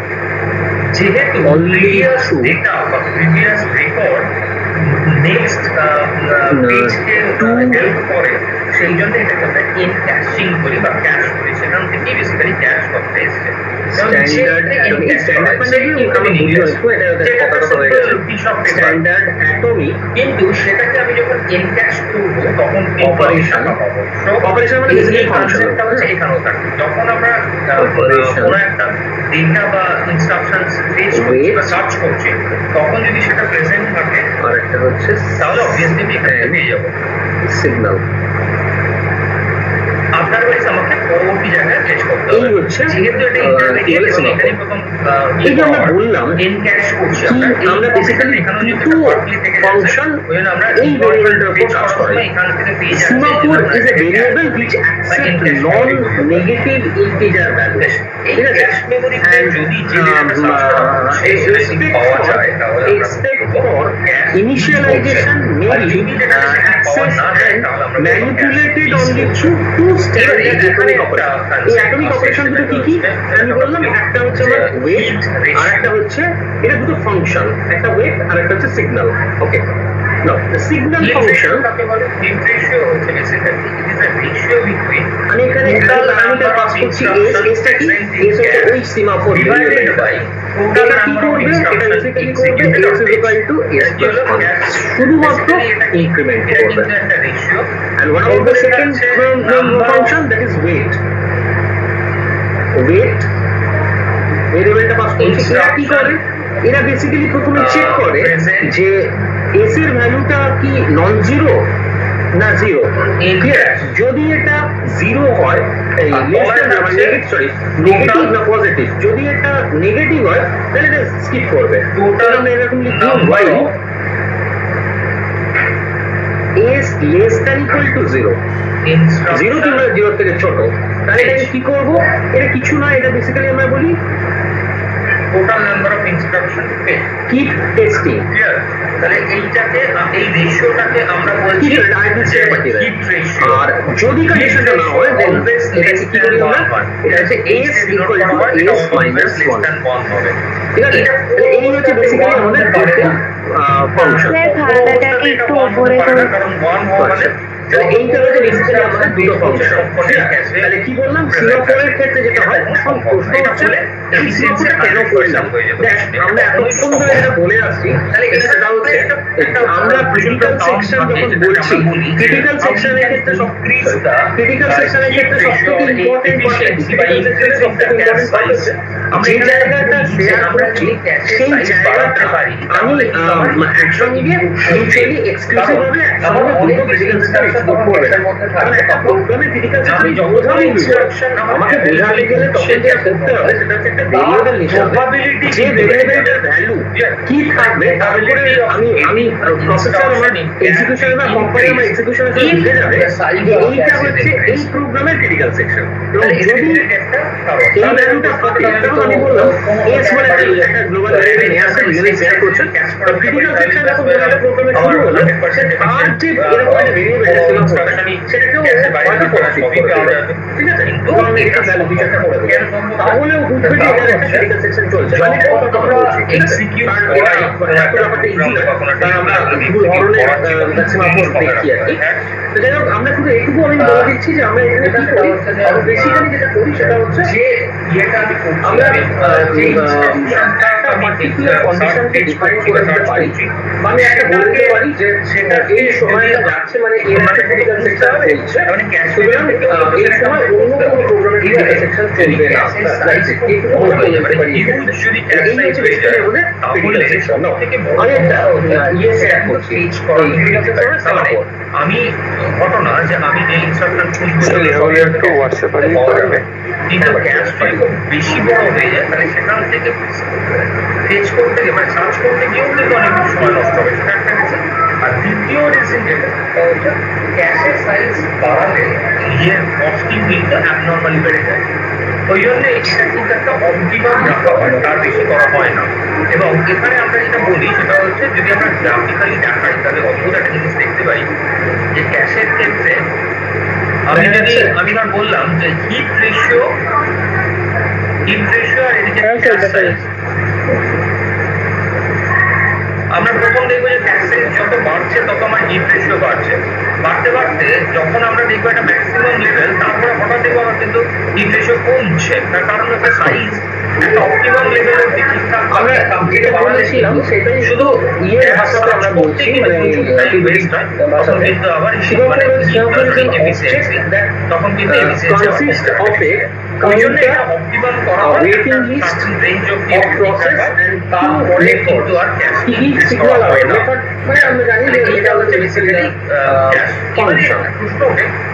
তাহলে এখানে কি হচ্ছে মেথড সিগন্যাল, এখানে মেথড দুটো পার্ট, আর এখানে হচ্ছে কাউন্টার একটা আছে আর ওয়েটিং লিস্ট একটা আছে। ওয়েটিং লিস্ট মানে বেসিক্যালি কোন প্রসেস আগে যাবে, কোন প্রসেস পরে যাবে, কার ওয়েটিং এ থাকবে, এই সমস্ত কিছু এখানে ডিফাইন করা থাকবে। এবং তুলনামূলকভাবে যদি আমরা ক্যাশকে কম্পেয়ার করি মানে আবার বলে দিই, সাইজের সঙ্গে যদি সিঙ্গাপুরকে ক্যাশ কিন্তু আমরা কম্পেয়ার করি বেসিক্যালি একটা ভেরিয়েবল হিসেবে obviously কিন্তু ক্যাশের সাইজ অনেক কম। এবং এই ভেরিয়েবলটার ভ্যালুটা তাহলে অনেক ডিপেন্ড করে। যদি আমি মনে করি যে এখানে আমি আমরা যেটা সব বলেছি, ইনফরমেশনই ক্যাশে এটা ACMS, আমি এক কথা বলি বলে ইয়ে কাটে না করে, S is a variable which is known as a float, as simple as that. মানে S dot count minus minus, এটা মানে S dot count মানে এখানে S একটা অবজেক্ট হিসেবে ট্রিট করেছে বলে আমরা এরকম ভাবে বলছি। আমরা যদি C এর কনসেপ্টে লিখি তাহলে S কে minus minus করতে পারি, সিম্পল আর কিছু না। আর if S dot count less than 0, আমি যেরকম এখানে লিখেছি যে S less than 0, আর এটা যদি less than 0 হয়, তাহলে add register আচ্ছা এখানে আমি কিন্তু একটা কন্ডিশন চাইছি, সেটা হচ্ছে ডাইরেক্ট কাউন্ট লেস দ্যান 0 নয়, এটা লেস দ্যান ইকুয়াল টু 0, ঠিক আছে? মানে হচ্ছে যেটা যে ইয়েটা দিলাম আমি অ্যাড্রেসটা সরাসরি রেজিস্টারে মেনশন করেছি, আমি রেজিস্টার থেকেই কিন্তু ডেটাটাকে এইটা হচ্ছে বেসিক্যালি মানে আমি ডেটা করতে পারি, আমি অ্যাড্রেস করতে পারি টু দ্য রেটিং লিস্ট সেটা রিকোয়ার্ড সেই ব্লক মানে বেসিক্যালি প্রসেসটাকে বন্ধ করে দেয়, ইচ্ছা হচ্ছে register direct After decreasing the counter by 1, if the counter value becomes negative, then add the caller to the waiting list and the block itself. সেই রেজিস্টারে গেলাম, গিয়ে দেখলাম সেখানে আরেকটা অ্যাড্রেস লেখা আছে, আবার সেটাও কিন্তু আমি এখানে যে বললাম সেটা হচ্ছে যে বা সেটা মেমোরির একটা বা মেমোরির একটা decreasing the counter, আমরা যে ভ্যালুটাকে নিয়েছিলাম সেটাকে ডিক্রিজ করার পর মাইনাস মাইনাস করার পর তাহলে এই রকম যদি সেটা নেগেটিভ চলে যায় তাহলে কি হবে? এটাকে আমরা বলেছিলাম register to the waiting list and next then হচ্ছে শুধু block ডাইরেক্ট itself. এবং শুধু ইনডাইরেক্ট। শুধু ডাইরেক্ট মানে হচ্ছে আমি কি করলাম, এখানে কিন্তু আমার যে র্যামের অ্যাড্রেস মেনশন করেছি, তাহলে সেখান থেকে সরাসরি র্যাম থেকে সেই ডেটাটাকে তুলে নিয়ে চলে যাওয়া যাবে। নেক্সট হচ্ছে signal, void signals you have to s dot count plus plus if s dot count less than equal to 0, না সরি এখানে less than equal to 0 আমার আগেটা কি আছে র্যামের বা কারেন্ট less than 0 মেনশন করবে বাট এখানে যেটা তাহলে হয় এখানে যেটা হচ্ছে s dot count এখানে যেটা হলো সেটা হচ্ছে একটা main memory process p from the waiting list এইখানে এসে আমি remove the process waiting সেখান থেকে আমি ডেটাটাকে তুলে ঠিক আছে, নিই। আমি এটা ওয়েটিং লিস্ট থেকে রিমুভ করা মানে যদি আমরা আমরা কি মিন করছি দ্যাট মিন্স দুটো হতে পারে the program is already executed or terminated or the process is not yet required to take in the waiting list that means it will send to execution here resume p after increasing the counter by 1 if the new counter value is not positive then remove the process p from the waiting list and resume execution of the process p and data resume the execution of process p এখানে resume বলতে basically তাহলে সেই matching function basically execution remaining তোমরা কোন অ্যাড্রেসে আছে তার এরকম হতে পারে যদি প্রোগ্রামটা প্রথমেই এটা সেই ম্যাপ তাহলে এরকম হতেই পারে পেজ ম্যাপ করছে it will be start from এই পেজ ম্যাপ টেবিলটা যদি বেসিক্যালি partly executed হয়ে গিয়ে থাকে তাহলে রিমেইনিং প্রসেসর এক্স্যাক্টলি যে অ্যাড্রেসটা সার্চ করতে চাইছে সেই অ্যাড্রেসটা আগে প্রথম দেখবে যে ক্যাশ মেমোরির মধ্যে স্টার ইম্পর্টেন্ট আছে কিনা বা ক্যাশ মেমোরির মধ্যে সেটা বলে দেওয়া আছে। আমি এরকম ভাবে দেখি যদি ক্যাশ মেমোরির মধ্যে বলে দেওয়া থাকে এটা হচ্ছে আমরা দেখিয়েছি একটা কি তাহলে সরাসরি কিন্তু ওই অ্যাড্রেসটা সার্চ করে সেটা খুঁজে পেয়ে যাবে। যদি না থাকে তাহলে দিব, তাহলে এখানে কিন্তু সার্চিং এর সমস্যাটা আছে। তো এই হচ্ছে বেসিক্যালি আমাদের ক্যাশের বেসিক্যালি ক্যাশ মেমোরির মধ্যে যেটা আমরা s dot count মাইনাস সেটা থাকে স্পেসিফিক ভ্যালু নয় আমরা নাম্বার অফ ওয়েটিং প্রসেস ঠিক আছে এই রেফারেন্স থেকে আমরা ধর আমার আগে অলরেডি চারটে প্রসেস ছিল ঠিক আছে যে তারপরে যদি আরেকটা প্রসেস ওয়েটিং আমরা পাই যেটা পেতে পারি সেটা হচ্ছে ভ্যালু অফ কাউন্ট এটা মাইনাস 5 এক্সাক্ট প্রসেস আসছিল এই প্রসেসটা যদি নেওয়া হয় তাহলে it will be minus 5 absolute value আমরা নাম্বার অফ প্রসেসের জন্য কত প্রসেস ওয়েটিং এ আছে that will be defined by the absolute value mode value of s dot count এবারে এই যে বললাম যে আমরা ক্যাশ মেমোরিতে কতগুলো ডেটা পাচ্ছি This is because process সেই রেশিওটাকে আমরা বলছি হিট রেশিও আচ্ছা এটা হচ্ছে আমরা remove from এটা নিউমেরিক্যাল প্রবলেম দেখে নিই the waiting list আমাদের only একটা if the ক্যাশ মেমোরি আছে counter value যার is less than 0 ratio how it is counted দেয়া আছে h তাহলে যদি Next হচ্ছে, 100টার মধ্যে এখানে আমরা কি করছি ইনস্ট্রাকশন s dot পাওয়া count যায় minus তাহলে minus পাওয়া s dot যাবে না count less than 0 আর এটা কি করেছিলাম মাইনাস শর্ট মানে s dot count 40 less than 0 এটা করেছি আর এখানে করেছি যে এটা আমরা যদি s dot count less than equal to 0 তো বোধ হয় ইনস্ট্রাকশন লেস দ্যান 1 হবে তাহলে 0.5 0.6 ওয়েটিং লিস্ট আমরা 1 মাইনাস যদি সেটা করি তাহলে আমি পাবো কতগুলো ইনস্ট্রাকশন আমি অর্ডার না গেছে সেটাকে আমরা বলি miss ratio the correctness of a program should not depend on number of particular implementation of the waiting list আবার বলছি Number of the correctness of the program should not depend on the particular implementation of the waiting list your program should not make any assumption about the ordering of the waiting list এইবার আমি বলে দিচ্ছি কেন এই কথা বলছি বারবার করে তার কারণ হচ্ছে এখানে বললাম এই যদি আমার হিট রেশিও হয় মানে h নাম্বার অফ ইনস্ট্রাকশন যদি अवेलेबल হয় তাহলে 1 minus h number of instruction তার উপর পুরোপুরি ডিপেন্ড not available in সম্ভব সেগুলো যদি কি করতে হয় সেগুলোর জন্য বেসিক্যালি যেটা করতে হয় সেটা হচ্ছে সিকোয়েন্স তার প্রায়োরিটি আবার প্রাইমারি মেমোরিকে সার্চ করতে এক্সিকিউশন টাইম এগুলো আমি কিছু অ্যাজিউম না করি সেখান থেকে তাহলেই কেবলমাত্র এটা সম্ভব তাহলে এই হচ্ছে সম্ভব নয় এবার আমরা ধরে নিই তার মানে এখানে কোনো একটা প্রসেস ফিল করে যদি থাকে তাহলে সেই প্রসেসটা ইম্পর্টেন্ট না প্রায়োরিটি বেশি না প্রায়োরিটি কম এসব কোনো রকম অ্যাজাম্পশনের দরকার নেই এরা কিন্তু mostly they are first come first serve basis এটা হতে পারে যে আমার ধর কোনো একটা এক্সিকিউশন একটা পার্টিকুলার সিকোয়েন্সে করার দরকার লাগতেই পারে কিন্তু আমরা জাভাতে একটা জিনিস পরে করবো সেটা হচ্ছে থ্রেড আমরা যখন প্রসেস বলি প্রসেস কিন্তু একটা পার্টিকুলার সিকোয়েন্স এক্সিকিউট করা তো সেই এক্সিকিউশনটাকে আমরা হয়তো পার্টলি কন্ট্রোল করতে পারি এটা ইনফিনিটি যে সিকোয়েন্সে আমাদের এক্সিকিউশন লাইক সেই সিকোয়েন্সে হবে মেইন মেমরি অ্যাক্সেস টাইম আমি ধরে নিচ্ছি tm থ্রেডের সিকোয়েন্স কিন্তু র্যান্ডমলি সিলেক্ট ঠিক আছে আমি যখন ইনস্ট্রাকশন সার্চ করছি আমি দেখছি আমার h number of instruction set করতে পারি তাহলে যদি ক্যাশে অ্যাভেলেবল হয় তাহলে আমার এই h নাম্বার অফ ইনস্ট্রাকশনের জন্য যখন মাল্টিপল প্রসেস চলছে একটা মাল্টিটাস্কিং সিস্টেমে into tc কারণ আমার H number of instruction cache search করতে আমার CC into H number of time আমার লেগেছে। তাহলে আমি এখানে সিসি ইনটু এইচ এই টাইমটা কি জন্য স্পেন্ড করছি for finding H number of instruction from cash. এবার পেলাম না কটা, পেলাম না 1 মাইনাস এইচটা। এই যে 1 মাইনাস এইচটা ইনস্ট্রাকশন পেলাম না, এটা আমি বলছি কি করে বলেছি সেটা আমি বলছি যে আমি পুরো ক্যাশটাকে সার্চ করলাম, ক্যাশ সার্চ করে দেখলাম যে এই ইনস্ট্রাকশনটা এইটা কিন্তু আমার এখানে দেওয়া নেই। তার মানে যেগুলো আমি পেলাম না that is h minus 1 number of instruction, এটা কিন্তু basically important. if cache memory greater than 0 যে বলি কিন্তু বুঝতে পেরেছি যে 1 minus h number of instruction present নেই। তারপরে যেহেতু ক্যাশে নেই সেহেতু আমাকে ডাইরেক্ট সিগন্যাল তাহলে রিটার্ন এন্ড র্যামের জন্য কন্টিনিউ বলে দেওয়া থাকে। তখন বলে দিয়েছি আমরা 58 অ্যামাউন্ট অফ টাইম লাগছে র্যাম অ্যাক্সেস করতে। তাহলে এখানে এই 1 মাইনাস h নাম্বার ইনস্ট্রাকশনটা আমার ওয়েটিংকে ক্যাশ মেমোরিকেও অ্যাক্সেস করছে প্লাস মেইন মেমোরিকেও অ্যাক্সেস করছে। দুটো টাইমই কিন্তু এক্সটার্নাল লেগে যাচ্ছে। এই যে টোটাল টাইম যেটা লাগলো total time is nothing but the P average. ধারণা না হয় দুটো প্রসেস কন্টিনিউ করছে মানে একসঙ্গে দুটো চলছে। Primary memory cache memory access continue করে মানে টাইম সেই টাইমটা basically PC into H plus 1 minus H into signal must be executed এইটা হচ্ছে এভারেজ অ্যাক্সেস টাইম। মানে আমি যদি ক্যাশ মেমোরি অ্যাক্সেস করতে চাই তো দিস এটা এভারেজ অ্যাক্সেস টাইম। ঠিক আছে, তাহলে আদারওয়াইজ রেঞ্জ কন্ডিশন নেই। এখানে আরেকটা সমস্যা থাকে, আমরা এক্সপ্লেইন করেছিলাম আমাদের অটোমেটিক্যালি দেওয়া হয় তাহলে কিন্তু ব্লক অফ মেমোরি আছে। ফার্স্ট আর হচ্ছে ক্যাশ না এটা তো বলি three typical use of semaphore কি নেক্সট হচ্ছে there are three typical use of the semaphore: act, mutual exclusion, mutex, that is mutual exclusion block, আর একটা হচ্ছে countdown block. Secondary memory. Mind that semaphore have a counter.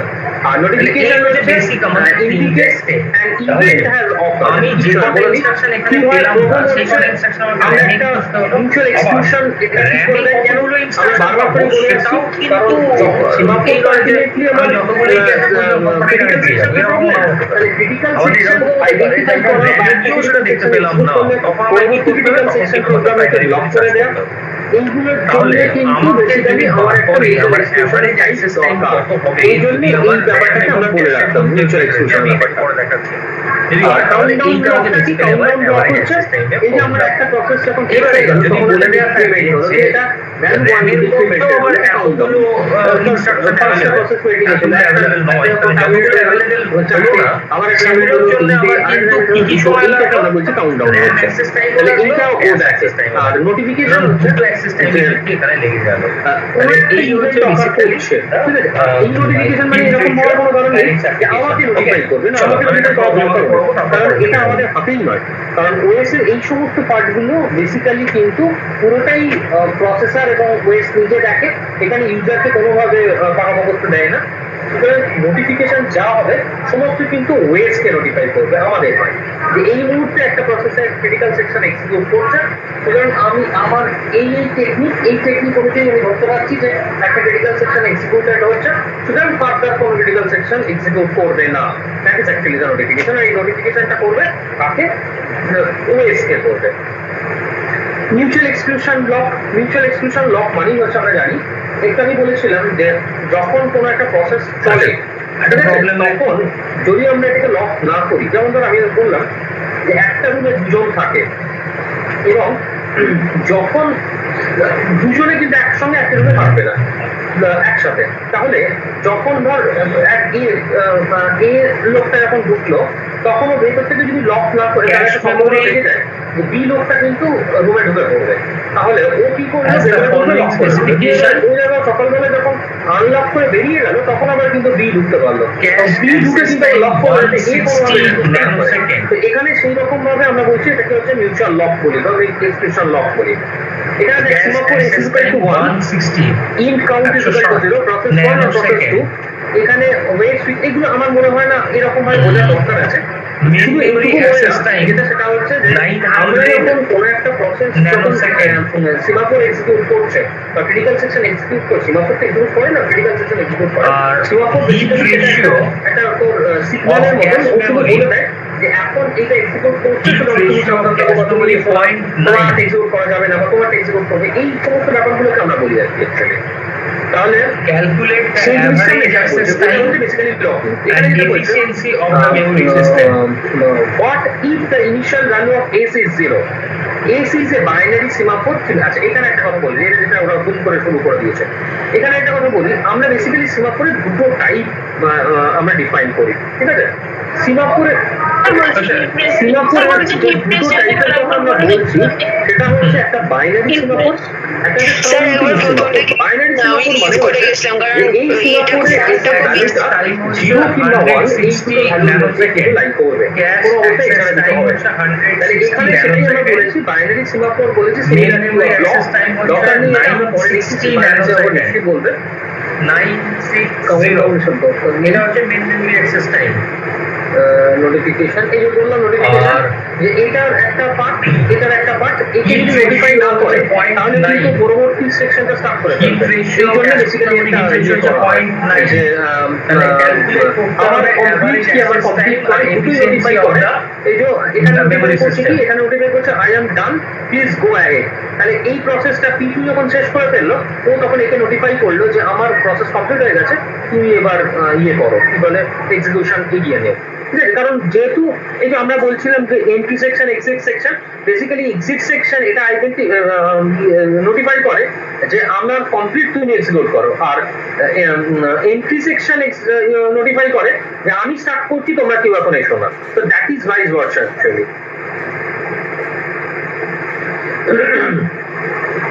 Long example dining philosopher, এইটা একটা problem. Dining philosopher আমি আজকে বলতে চাইছিলাম না, শুধু একটুখানি আমি এটা বলে রাখছি, বলে আমি আবার ব্যাক করবো। ডাইনিং ফিলোসফি বেসিক্যালি একটা ফিলোসফি যেখানে ধর এখানে কতগুলো লোক বসে আছে, সবাই নাকি চূড়ান্ত লেভেলের ভাবুক এবং এরা ভীষণ রকমের তোর বিরাট বিরাট ফিলোসফার এরকম বসে আছে, ভাবছে, আর প্রত্যেকের টেবিলে খাবার সাজানো আছে। কিন্তু এটা অদ্ভুত ভাবে ধর এটা আমরা একটা ফর্ক একটা স্পুন দেয়া আছে প্রত্যেকটা, ধর আমি বললাম লেফটে আমার স্পুন দেয়া, রাইটে আমার ফর্ক, বা রাইটে আমার ইয়ে দেয়া আছে, লেফটে ফর্ক, রাইটে আমার স্পুন দেয়া আছে। তাহলে লেফটে একটা ফর্ক, ধর এই লোকটার হলুদের, এর এদিকে একটা ফর্ক, এদিকে একটা স্পুন, আবার এর কি হচ্ছে এইটা স্পুন এটা ফর্ক। তাহলে খেয়াল করে দেয় একটা কমন ফর্ক থেকে যাচ্ছে বা কমন স্পুন থেকে যাচ্ছে। মানে আমি যদি এখানে 5 জন থাকে তাহলে আমি কিন্তু 5টা স্পুন 5টা ফর্ক দিইনি, এখানে কিন্তু 1টা 2টো 3টে 4টে 5টাই কিন্তু আমার ফর্ক আর স্পুন দেয়া আছে, তাহলে প্রত্যেকের জন্য একটা একটা করেই অ্যালোকেটেড। তাহলে যদি দুজন একসঙ্গে চায় খাবার, ধর এও তুলছে 2টো চামচ নিচ্ছে আর ফর্কটা নিচ্ছে, তখন যদি এও চুলতে গেছে কিন্তু পাবে না, ঠিক আছে? তাহলে অল্টারনেটিভলি একজন করে পাবে, এ পেলো তারপরে এ পেলো। তাহলে যেহেতু বলছে যে এটা ফিলোসফার অনেক কিছু চিন্তা করে, খেলো একটুখানি, খেয়ে আবার ফর্ক আর এটা রেখে দিলে পাশের জন্য আবার ইউজ করে, এইরকম ব্যাপারটা বলছে। তাহলে এইটাকে আমরা বলছি dining table philosophy, clear? Dining table philosophy আমরা পরে কিন্তু ডিটেল যাবো, আমি শুধু একটা কথা বলে রাখি, ডাইনিং টেবিল ফিলোসফি বা ডাইনিং টেবিল ফিলোসফার এই যে প্রবলেমটা বলি, এটা কি হয় এফিশিয়েন্ট ইউজ। কারণ আমরা সবসময় বলি একটা কথা, আমাদের যতগুলো রিসোর্স, আমরা যদি যতগুলো প্রসেস ততগুলো এগেন্সট যদি রিসোর্স নেই, তাহলে কিন্তু খুব হেভি প্রোগ্রাম হয়ে যায়, যেটা অনেক ক্ষেত্রেই সম্ভব হয় না। তাহলে আমরা মিনিমাম নাম্বার অফ রিসোর্সে কিভাবে এটাকে ম্যাক্সিমাম ইউটিলাইজ করতে পারবো, সেই জিনিসটা করার জন্য আমরা বেসিক্যালি ডাইনিং টেবিল ফিলোসফিটাকে ইমপ্লিমেন্ট করি। এই হচ্ছে বেসিক্যালি আমার ডাইনিং। আমি এটা পরে আসবো, এটা আমি পরে বলছি, আমি যেটা দেখতে গেলাম সেটা আছে কিনা দেখিনি। Dining philosophy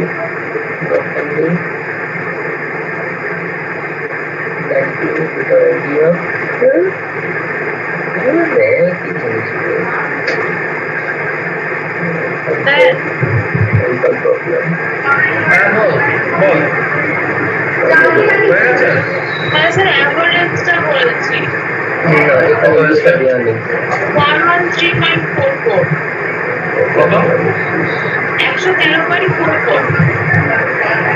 average access time.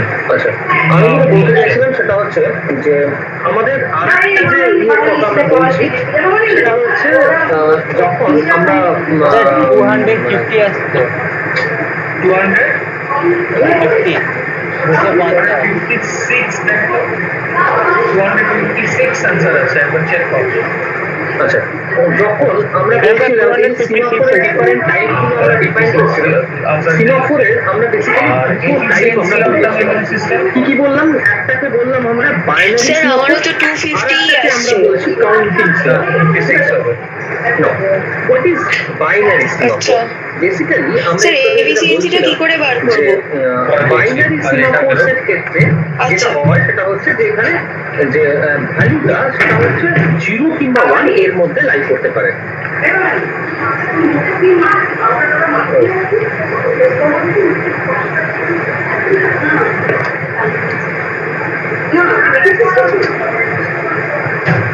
হ্যাঁ স্যার 260 হয়েছে 256 টাইপ অফ সিমাফোর নাম্বার 1 যেটা সেটা হচ্ছে আমরা বলছি বাইনারি সিমাফোর এফিসিয়েন্সি কিন্তু অনেক কিছু হয় যেমন এফিসিয়েন্সি অফ দি প্রসেসর হয় এখানে আমরা চেয়েছি efficiency of the What is binary semaphore? কি বলে তোর মেমোরি সিস্টেম বাইনারি সিমাফোর আমরা আগে বলছি যে বাইনারি এটা ডিস্ট্রিক্ট কিন্তু 0 আর 1 থেকে তাহলে এখানে যদি আমরা এটাকে ডিভাইড করে দিই তারপর আমি বলছি এই রেশিওটাকে আমরা বলি বাইনারি ঠিক আছে আবার বলছি আমরা কি বললাম Semaphore. এটাকে আমরা বলছি যে এটা বেসিক্যালি আমরা বলি যে এটা হচ্ছে cache memory access time divided by Integer. Access time divided by average access time এই রেশিওটাকে আমরা বলি efficiency of the memory system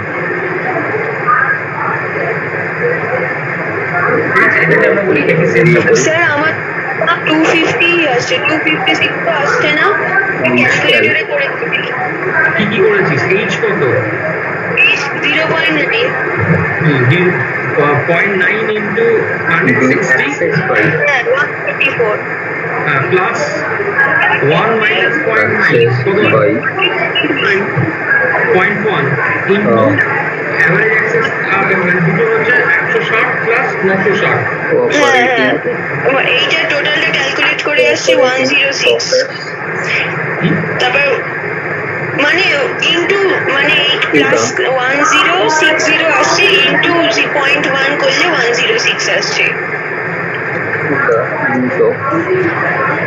পিসি বলা আছে আমার 160 ইনটু 0.9 প্লাস 0.1 ইনটু এটা হচ্ছে 160 প্লাস টিএমটা 960 হ্যাঁ 960 হ্যাঁ ওটা শুধু 900 ছিল তো না না না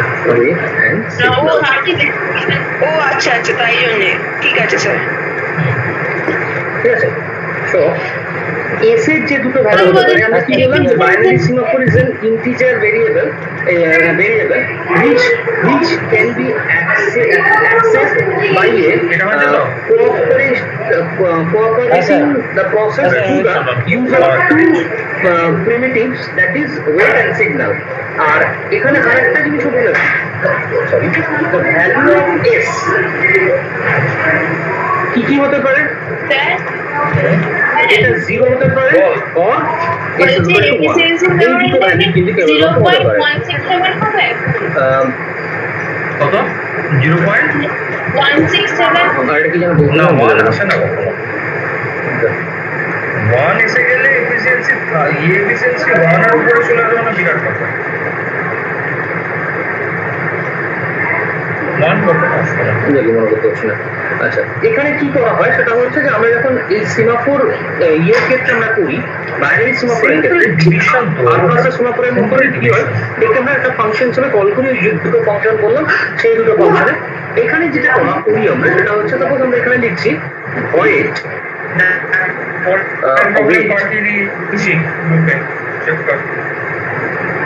int s while is equal to 0 और এটা যদি হয় তাহলে ওই যেটা বলছিলাম আর কি যে keep looping as long as s equal to 0 keep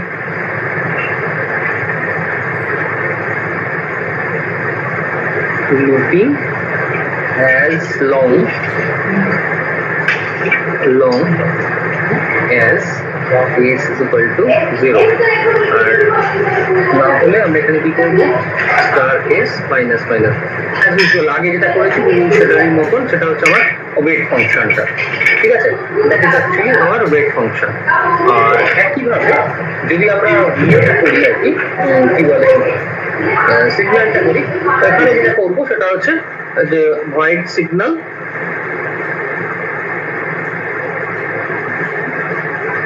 এখানে ইন্ট এস এখানে এরকম ভাবিস আগেরটা আমরা শুধু এস লিখেছি এখানে একটা কোথায় লিখছিলাম এই যে এখানে এস লিখছিলাম আর এখানে স্টার এক্স এগুলো কিছু ব্যাপার না আমি অ্যাকচুয়ালি ওখানেও আমরা স্টার এক্স দিয়ে করতে পারি এটা কিছুটা শুধুমাত্র পার্থক্য একটা জায়গাতেই সেটা হচ্ছে যে এখানে আমরা এস এর ভ্যালুটা 0 আর 1 এর মধ্যে আমরা লাই করাবো আর ওখানে কিন্তু সেরকম বলিনি আমরা কিছু আমরা ইন জেনারেল বলেছিলাম আর যেটাকে আমরা বলছিলাম যে পরের পার্টটা কাউন্টিং সিমাফোরের ক্ষেত্রে সিম্পল এই ভ্যালুটা অনেকগুলো পসিবিলিটি থাকতে পারে 1 2 3 4 এরকম এই হচ্ছে বেসিক্যালি বাইনারি সিমাফোর এফিসিয়েন্সির আবার ফর্মুলাটা বলা আমি পরের দিন আবার বাইনারি সিমাফোরটা করিয়ে তারপর আমরা কাউন্টিং সিমাফোরে যাব আমি আজকে মেমরি এফিসিয়েন্সি সেটা হচ্ছে ক্যাশ অ্যাক্সেস টাইম ডিভাইডেড এবার বাই কথা বলি সেটা হচ্ছে আমরা প্রত্যেক দিন গোটা 4-5 এমসিকিউ ডিফারেন্ট চ্যাপ্টার মানে তার ওএসএ হলো প্রথম দিক থেকে 5টা-6টা এমসিকিউ ডিসকাস করলাম দিয়ে একটা বড় কোশ্চেন ডিসকাস করলাম করে নিয়ে তারপর আবার থিওরি স্টার্ট করবো এরকম ভাবে এগোবো কারণ রেগুলার বেসিসে একটুখানি কোশ্চেন আনসার ব্যাপারটাকে একটু মাথায় না রাখলে সেমিস্টারের কথাটাও ভাবতে হবে সেই জন্য কিন্তু আর যদিও আমাদের এনাফ টাইম আছে যার জন্য আমি খুব ফাস্ট আর এগোতে চাইছি না কারণ আমরা কিন্তু অনেকটা এগিয়ে আছি আমি একটুখানি স্লো ডাউন করতে চাইছিলাম ঠিক আছে আর প্রত্যেকদিনই আমরা চাইছি একটু একটু করে কিন্তু প্রিভিয়াস জায়গাটা কিছু কোশ্চেন আনসার একটু ডিসকাস করে তারপর আবার থিওরি পার্টটাকে কভার করার কথাটা ভাবছি ঠিক আছে স্যার হ্যাঁ বলছিলাম কি স্যার ম্যাকআউট থেকে তো স্যার নোটিশ দিয়েছে যে 12 থেকে 17 তারিখের ভেতরে অ্যাডমিট কার্ড দিয়ে এক্সাম নিয়ে নিতে মানে অ্যাসাইনমেন্ট টাইপ মার্কস মানে অ্যাসাইনমেন্ট 25 মার্কসের অ্যাসাইনমেন্ট নিতে বলেছে অথবা স্যার ভাইবা নিয়ে নিতে বলেছে ভাইবা নিয়ে সেইটা আর কি ম্যাকআউটে দিতে বলেছে তো স্যার আমাদের কি রিটিন টাইপ এক্সাম হবে মানে 4th সেমের নভেম্বরে বা তারপরে নাকি এখনই হয়ে যাবে কারণ স্যার রেজিস্ট্রেশন ফিস যেটা সেটা আমাদের বলে দিয়েছে দেন ওগুলো ডেট দিয়ে দিয়েছে যে টেন্টেটিভ একটা ডেট ফেলেছে এই আপনার 10 তারিখে 10 অক্টোবর দেন 12 থেকে 17 ভেতরে এক্সাম দিয়ে ভাইবা করে দিতে বলেছে তো স্যার রিটিন এক্সামে এরকম কি কিছু হবে স্যার মনে হচ্ছে না যখন ভাইবার ডেট বলেছে আমরা দেখছিলাম ওটা স্যার মানে আমাদের একদম ম্যাকআউটের নোটিশ বোর্ড থেকে বলেছে আর কি আমি এখনো বুঝতে পারছি না এটা সেটা হচ্ছে যে এরা কিন্তু খুব ক্লিয়ারলি ল্যাব বা থিওরি পেপার এটাকে আইডেন্টিফাই করেছে বলে আমার তো মনে হলো না আমি যদি একটু ভালো করে নোটিশটা দেখিনি কিন্তু এটা আমার ল্যাব বেস স্যার আমি আপনাকে পিডিএফটা পাঠিয়ে দিচ্ছি স্যার আপনি পিডিএফটা দেখুন স্যার ওই পিডিএফে ডেট এক্সাম হয়তো হবে না কারণ আমাদের গভর্নমেন্ট বারবারই এক্সামের বিপক্ষে আর কি তো মানে যত এক্সাম না করে ছেলেমেয়েদের পাস করিয়ে দেওয়া যায় বেশি নাম্বার দেওয়া যায় সেই ব্যাপারটা একটু বেশি প্রেফার করে কারণ এটা প্রথম থেকেই একটু বেশি আছে আর কি মানে সুতরাং এটা পরীক্ষা হবে বলে আমার মনে হচ্ছে না তাহলে হয়তো ওই অ্যাসাইনমেন্ট বেসে বা ওই এমসিকিউ বেসে ওটার উপরই হয়তো নাম্বার দিয়ে দেবে আচ্ছা আচ্ছা এটাই মনে হচ্ছে আলটিমেটলি আচ্ছা স্যার যদি ভাইবা ধরে তাহলে কি স্যার ওই ল্যাব যেরকম হয়েছে সেরকম নাকি প্রত্যেক সাবজেক্ট ওয়াইজ প্রত্যেক চ্যাপ্টার থেকে আবার আগে মানে কিরকম কি হবে ওইটা তো বুঝতে পারছি না এখন 12 থেকে 17 ডেট বলে দিয়েছে একদম এটাই আর কি বুঝতে পারলাম মানে স্যার যেটা বলে দেওয়া থাকে সেটা হচ্ছে কলেজ নিজেদের মতন টাইম বার করে দিতে পারে ওটা কোন ডেডিকেটেড রুটিন যেটা ইউনিভার্সিটি দেবে না কলেজ তার মতন করে তার সময় মতন করে ইয়ে করে নেবে এটাই মিন করে অ্যাকচুয়ালি আচ্ছা আচ্ছা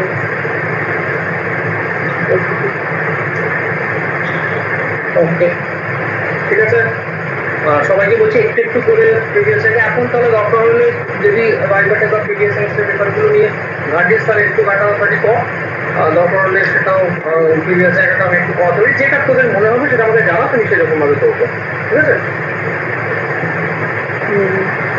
ওকে, ঠিক আছে, গুড নাইট সবাইকে। হ্যাঁ স্যার, গুড নাইট স্যার। আগে শিল্পী আসেনি, ক্লাস মিস করে। হ্যাঁ বলো। স্যার বলছি যে আমি না ওই এআই এর ক্লাসটা না একদিনও করতেই পারছি না, আপনার ক্লাসটা।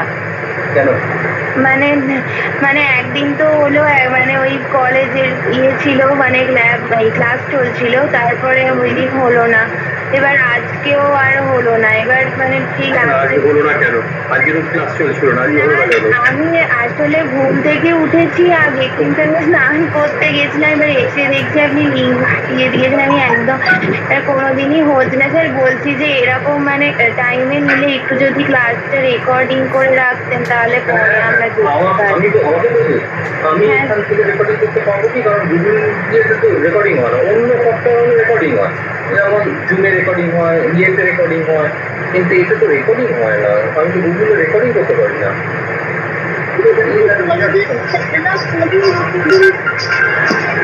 হ্যাঁ বল। আমাদের কলেজের স্যারেরা রেকর্ডিংটা করে তো পাঠায়। কি করবো?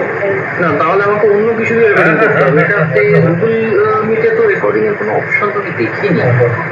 তোরা দেখিস একবার যদি রেকর্ডিং এর অপশন কিছু থাকে, তাহলে আমি তো আমাদের চোখে পড়ে ওটা তো ডোমেনটা কিনতে হবে, না হলে রেকর্ডিং করা যাবে না। কলেজ কিনেছে বাবু, ওটা কিনলে তবে এটা হয়, ওটাতে সেটা কিনতে হয় বিজনেস ইউজের জন্য। স্যার বলছি যে তাহলে ওরকম করে না নিয়ে যদি মানে আপনি একটা ভিডিও তৈরি করে যদি ওটাকে গুগল ক্লাসরুমে হোক বা যেখানে হোক পাঠিয়ে দিতেন, তাও তো আমরা দেখতে পারতাম। ঠিক আছে, ঠিক আছে, ঠিক আছে, ঠিক আছে, সেটা মাথায় রইলো। আমি আগে যেটা নিয়েছি সেটা প্লাস নতুন যেটা করাবো সেটা, ঠিক আছে, আমি ভিডিও করে তাহলে করে দেবো, ঠিক আছে, সেটা করে। হ্যাঁ মানে এআইটার জন্যই আর কি। আপনি আরেকটা জিনিস করতে পারেন, বল। আপনি যদি স্ক্রিন রেকর্ড করেন, স্ক্রিন রেকর্ডটা করতে গেলে মুশকিল কি জানিস তো? আমি যে মেশিনটা ইউজ করি সেটা লিনাক্স মেশিন। এবারে সমস্যা যে লিনাক্সে আপডেট সফটওয়্যার চলে না, স্ক্রিন রেকর্ডিং লিনাক্সে কিছু আমি পাইনি। আচ্ছা ঠিক আছে, পেলে অসুবিধা হয় না, কারণ আমি অনেকগুলো সফটওয়্যার টেস্ট করছিলাম লিনাক্সের জন্য, কিন্তু দেখছি স্ক্রিন রেকর্ডিং এর সফটওয়্যার গুলো ইয়ে হচ্ছে না, ওই কিছুতেই আমি পাচ্ছি না, যার জন্য না হলে কোনো হচ্ছে। ঠিক আছে, ভালো মনে করে দিচ্ছি, এটা আমরা দেখছি তো তারপরে স্ক্রিন রেকর্ডিং অন্য ল্যাপটপটা যদি করি তাহলে দেখছি আমি করে, তাহলে সেরকম ভাবে রেকর্ডিং করি তাহলে করবো। ছোট ছোট করে করবো, কারণ বেশি বড় হয়ে গেলে সে আপলোড করাটা বহুত ঝামেলা। 10 মিনিট 15 মিনিট করে এরকম ভাবেই করবো, তারপর ছোট ছোট কাজগুলোকে একটু ক্লিয়ার করে দেবো, ইয়ে করে দেবো, ঠিক আছে?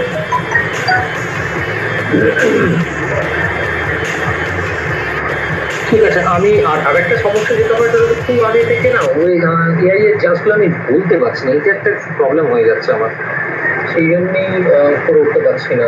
যেমন একটা ইচ্ছা আছে কালকে আমার একটা এআই ক্লাস নেওয়া, আমি জানি না কি হবে, কলেজের ক্লাস যদি একটু কম থাকে তাহলে আমি হয়তো কালকে আবার একটা এআই ক্লাস নিতে পারি, সেটা ওই জানাতে গেলে বেশিক্ষণ আগে তো জানাতে পারছি না, হার্ডলি হয়তো 1 ঘন্টা 1 ঘন্টা আগে জানাতে পারছি, এটাই মুশকিল হয়ে যাচ্ছে। স্যার কালকে problem.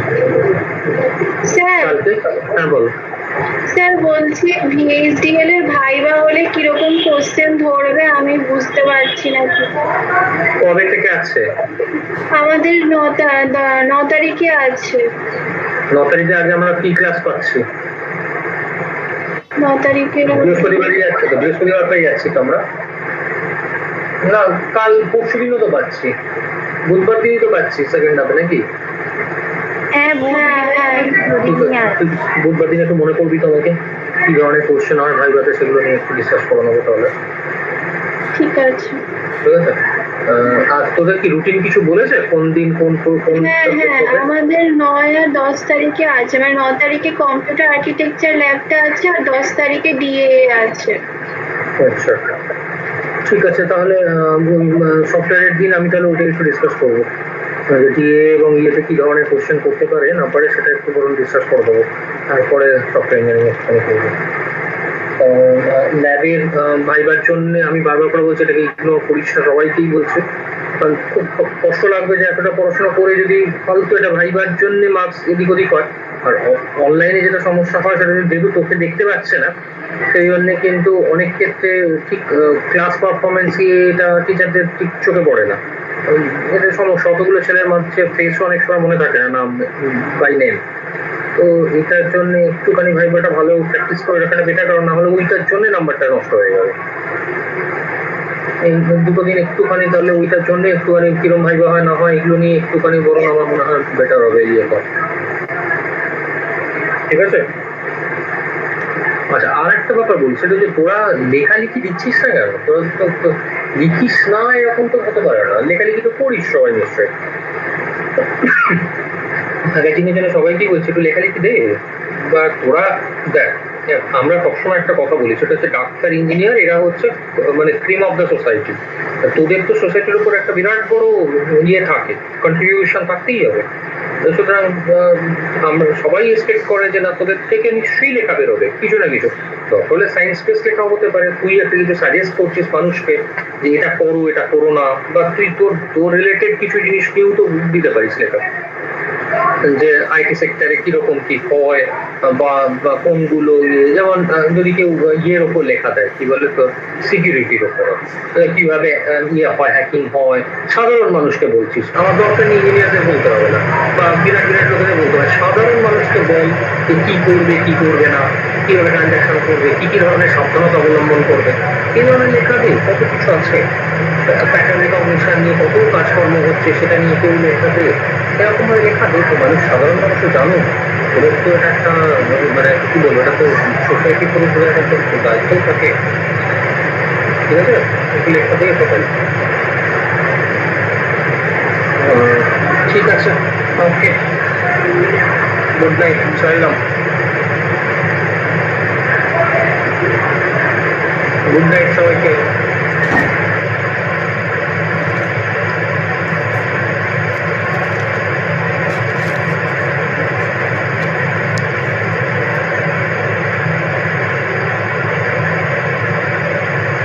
Hello sir, ball.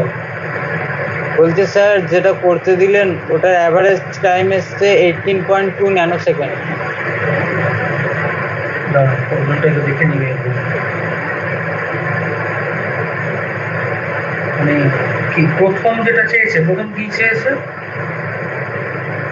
memory access time effective, what will be the main memory access time?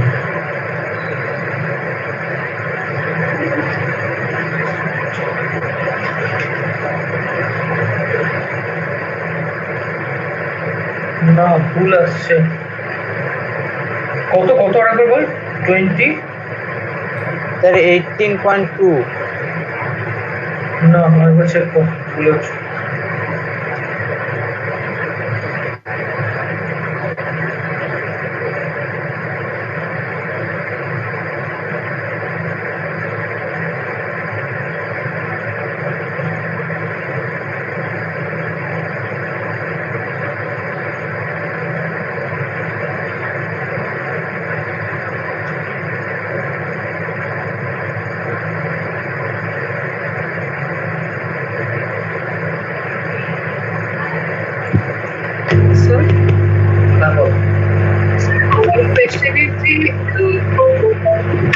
Efficiency ছিল না কোয়েশ্চেনে স্যার, ওইটা কি 0.7 আসবে পার্সেন্টেজ আগেরটায় হ্যাঁ স্যার 0.625 আসবে, 160 divided by 256।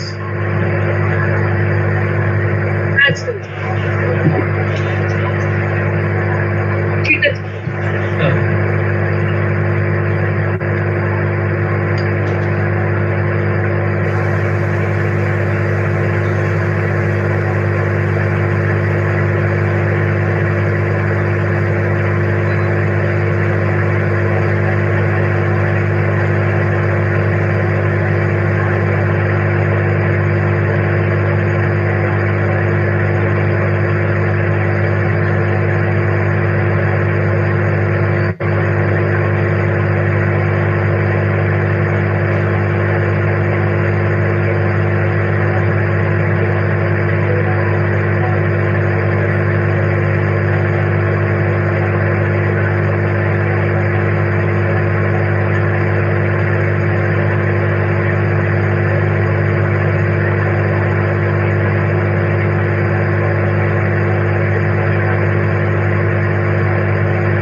তাহলে আমি করিয়ে দেবো।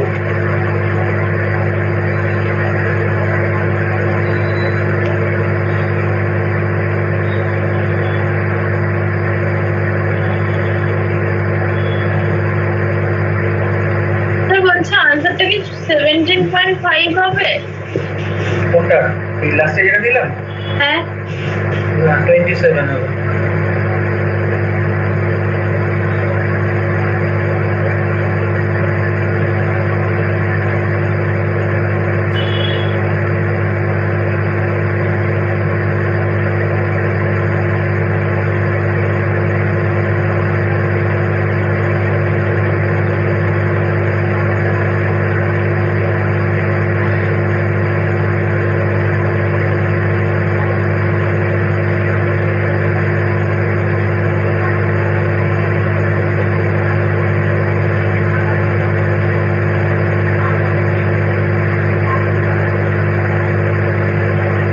তা হচ্ছে না। চেক করে দিচ্ছি, দেখি তো বলতো। আচ্ছা এটা দেখে নে, এই অঙ্কটা খুব ভালো অঙ্ক। এখানে কি কি বলেছে, যেগুলো গিভেন আছে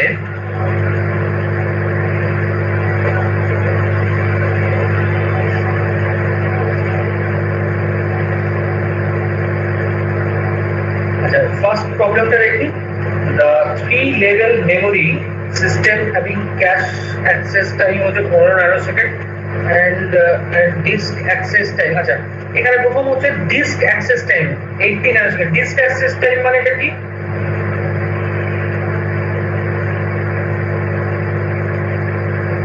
কোন আইডিয়া? disk access time এটা কি জিনিস?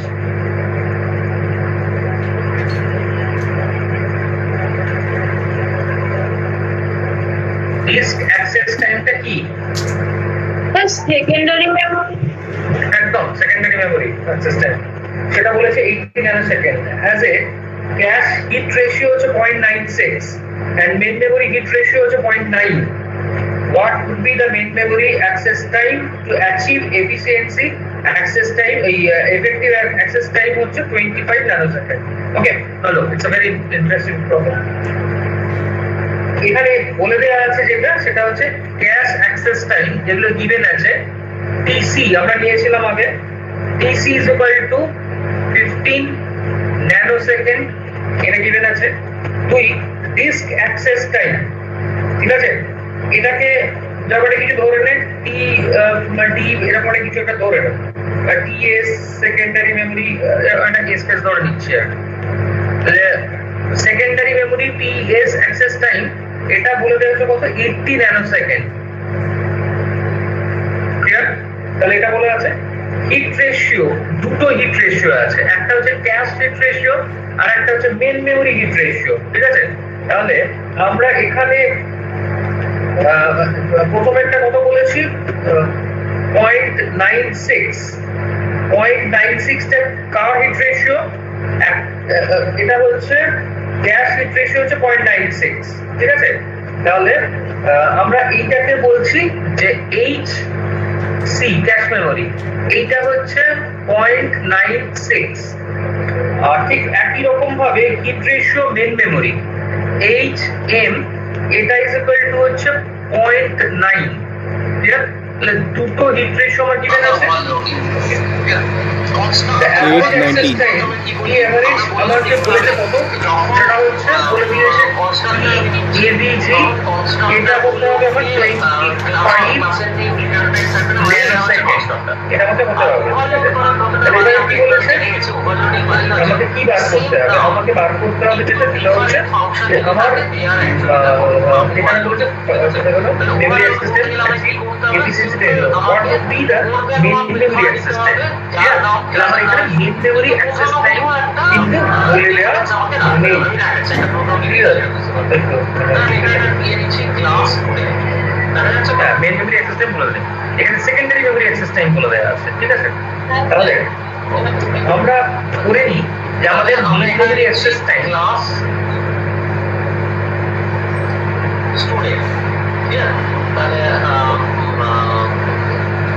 access time is equal to T M, এটা আমরা ধরে নিলাম, এই অ্যাক্সেস টাইমটা আমি ধরে নিলাম টি এম। এবার আমরা যদি অ্যাভারেজ অ্যাক্সেস টাইম বার করতে চাই, সাপোজ টি এবিজি, আর একটা হচ্ছে স্ট্রিং নেম। আচ্ছা, আমি এখানে একটা কথা বলে রাখি, স্ট্রিং নেমটা অনেক সময় পয়েন্টার হিসেবেও নিতে পারি, অনেক কারণে একটা কম্পাইলারে একটা সমস্যা থাকে বলে আমি এর মানে নিলাম, যদি অসুবিধা হয় এখানে পয়েন্টার করে দিতে পারি, আমার মনে হয় না অসুবিধা হবে, স্ট্রিং নিয়ে নেবে। আচ্ছা, স্ট্রিং নিলাম। এবারে আমি যেটা করছি সেটা হচ্ছে constructor student name of the class, name of the constructor same হতে হবে, সেই জন্য আমি স্টুডেন্ট নিচ্ছি। এবারে ব্র্যাকেটে নিচ্ছি ইনটেক্স, এটা একটা parameter, that means it is a parameterized constructor. ঠিক আছে, আমি এখানে রোলের মধ্যে এটা নিচ্ছি, roll is equal to X, ঠিক আছে, আর নেম ইজ ইকুয়াল টু, তখন আমি একটা কোনো নাম ইয়ে করছি, নেম ইজ ইকুয়াল টু, আমি তো ইনিশিয়ালি এটাকে নাম ইনিশিয়ালাইজ করে রাখছি,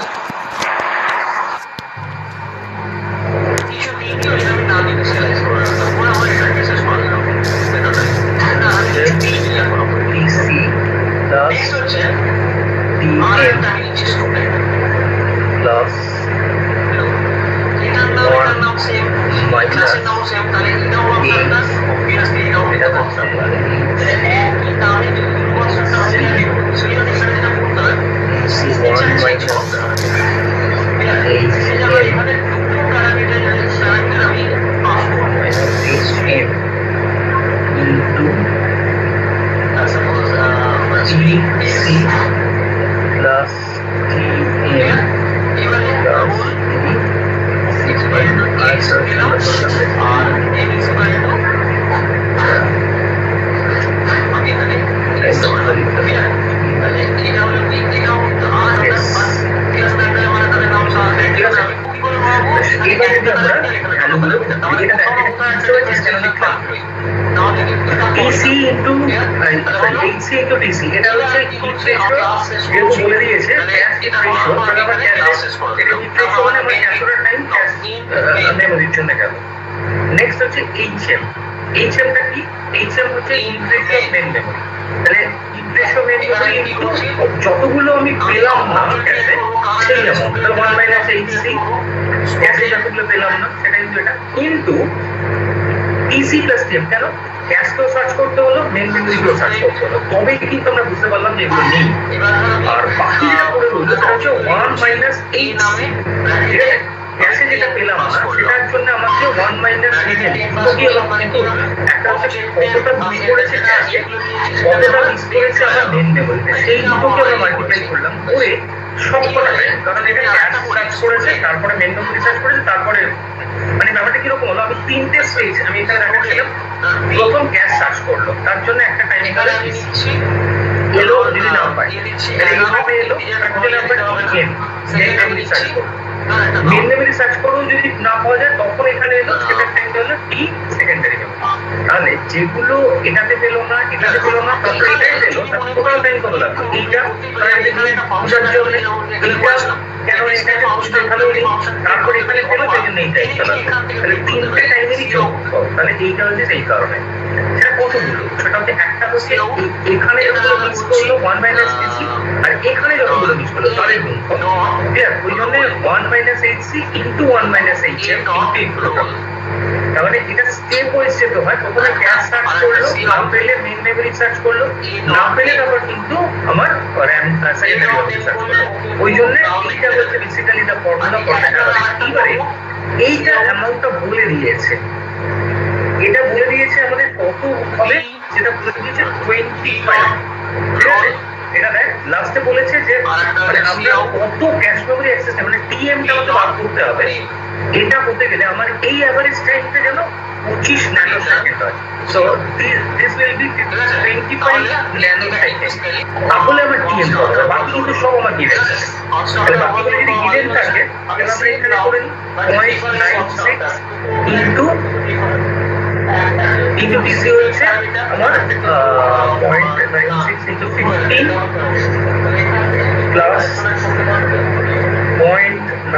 into 0.04 into এটা হচ্ছে 15 প্লাস এটা 15 প্লাস এটা টিএম জানি না টিএম, তারপরে এটা হচ্ছে 0.041 মাইনাস 96 ইনটু আমার এটা হচ্ছে 0.1, এটা বলে দিয়েছিল 0.9, তাহলে 1 মাইনাস 0.9 মানে 0.1 আর এটা এই টাইমগুলো টিসি টিএম টিএস টিসি আমি টিএমটা জানি না, টিসিটা আমি জানি, তাহলে এটা হচ্ছে 15 প্লাস টিএম প্লাস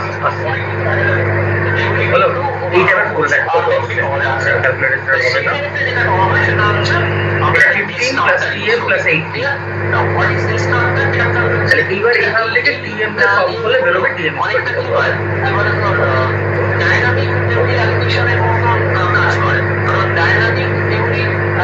ঠিক আছে।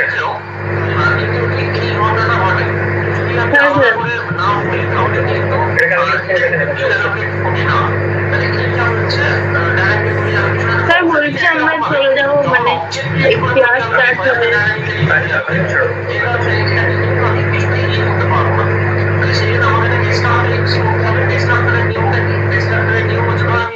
আচ্ছা আমি তাহলে নেক্সট উইক থেকে তাহলে এই টাইমটা 6টা থেকেই হবে তো?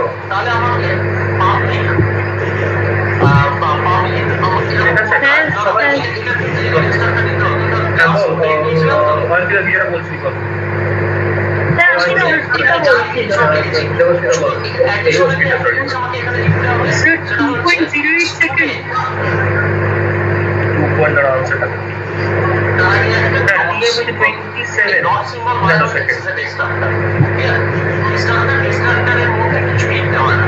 2.0 কেন হবে না? যখন PC 15 তো তার থেকে কম তখন হতে পারে না মেন মেমোরি অ্যাক্সেস টাইম, তার থেকে বেশি হবে। আবার এইটা আছে ইয়েটা 80 ন্যানোসেকেন্ড, মানে এই দুটোর মাঝামাঝি কোনো একটা ভ্যালু হয়। সেকেন্ডারি মেমোরি অ্যাক্সেস টাইমের থেকে ছোট হবে কিন্তু ক্যাশ অ্যাক্সেস টাইমের থেকে বড় হবে, কারণ ক্যাশ অ্যাক্সেস টাইমের থেকে কম টাইমে যদি মেমোরি সার্চ করো তাহলে ক্যাশটা কি আর রাখা হতো না। ঠিক আছে, এটা ক্যালকুলেট খুব সিম্পল একটা ইয়ে, এটা করলেই বেরোবে যে কত বেরোচ্ছে। বাকি কারোর বেরিয়েছে আনসারটা?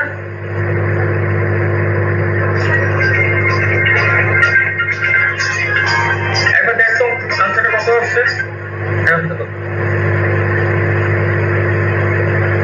না একটু আরো নিতে পারি, কারো কত যাচ্ছে নাকি?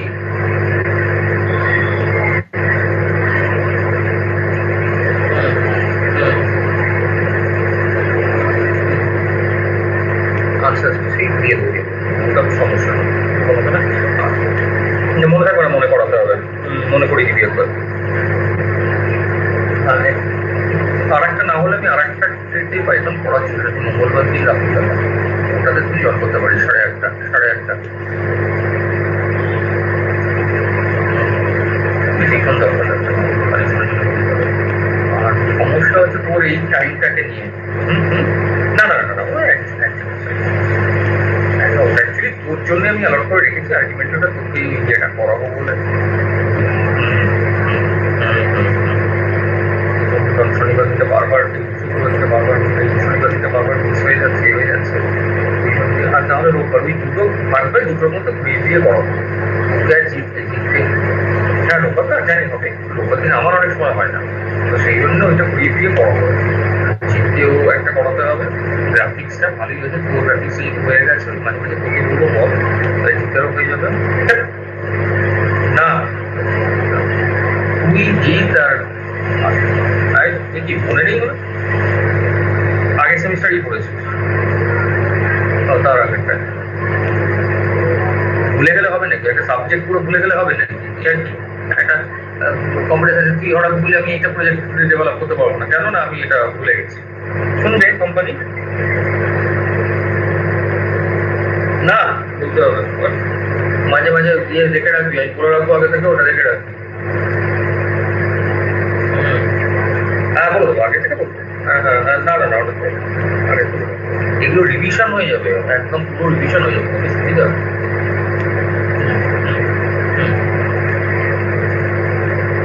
কাল জয়েন করি বলে দিয়েছিল তোটা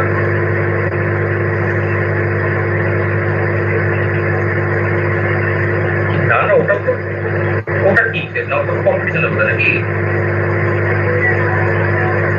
হ্যাঁ কালচারাল কম্পিটিশন আছে কালচারাল এমনি প্রোগ্রাম হবে গান বাজনা যেটা কম্পিটিশন করতে পারে তুমি কিছু কর সেটা হয় নাকি আমি জানিস না একটা সুন্দর একটা গল্প পাঠ কর না একটা সুন্দর মজার ছোট্ট গল্প পাঠ কর খুব সুন্দর লাগে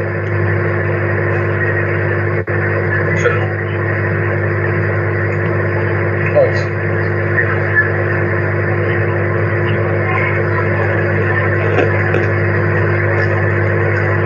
হয়েছে বাকিদের সবাইকার হয়ে গেছে রে বেরিয়েছে আনসারটা 27 আসবে দেখ স্যার কোথাও ভুল হচ্ছে ভুল হচ্ছে এই করেছে আমাদের না না আমাদের আমাদের আমাদের ভুল হচ্ছে আচ্ছা একটা ব্যাপার 0.96 into 15 করলে কত আসছে দাঁড়া আমি ক্যালকুলেটরে করি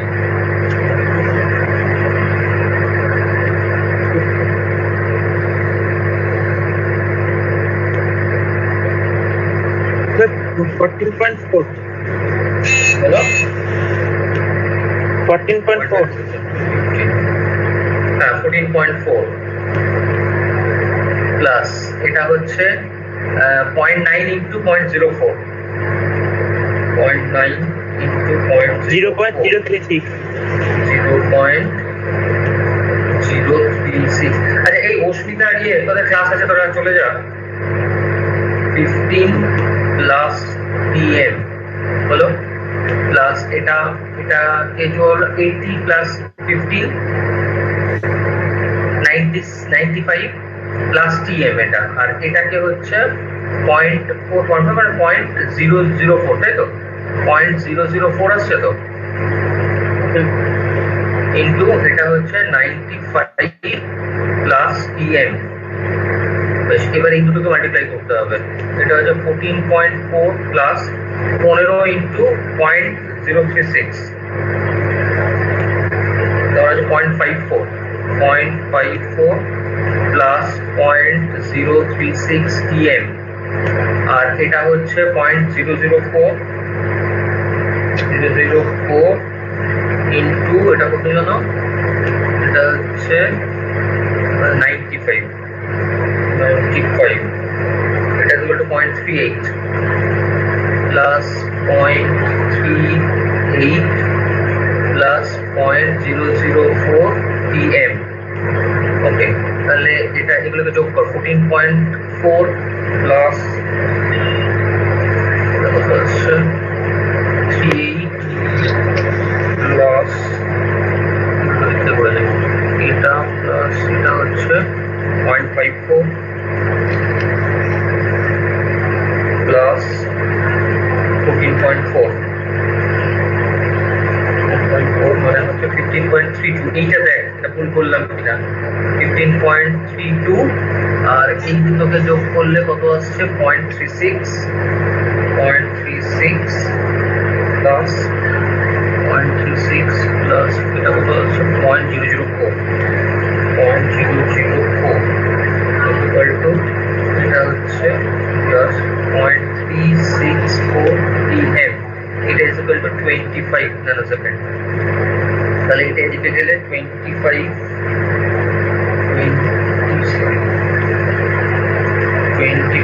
মাইনাস এটা হচ্ছে কত 15.32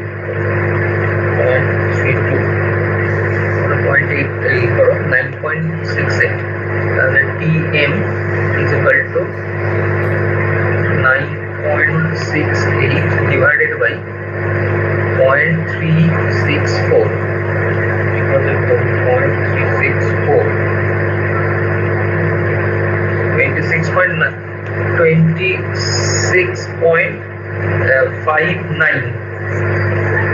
26.59 হ্যাঁ তাহলে 26.59 ন্যানোসেকেন্ড এটাকে তো এইভাবেও রাখতে পারিস কিংবা এটাকে 26.6 এটাও করা যায় ঠিক আছে যদি আমাকে 25 ন্যানোসেকেন্ড করতে হয় তাহলে আমার TM টা হবে 26.59 ন্যানোসেকেন্ড ঠিক আছে তাহলে 27 না, ওই TM ইকুয়াল টু বেরোচ্ছে 26.59 ন্যানোসেকেন্ড।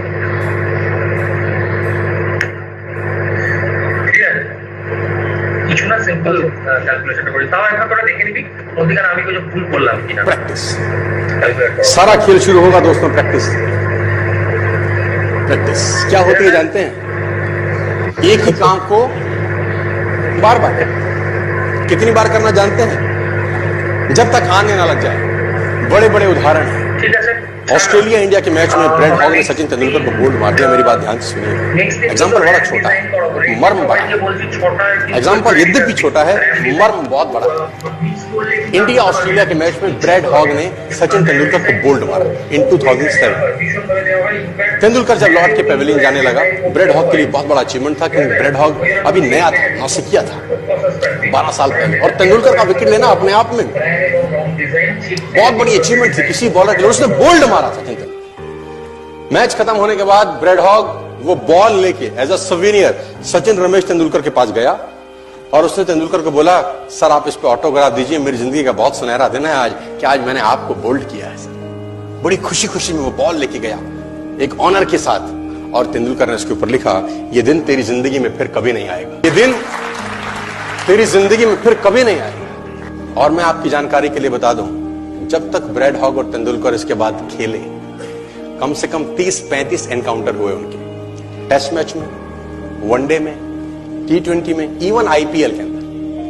ब्रेड हॉग तेंदुलकर की विकेट नहीं ले सका सर।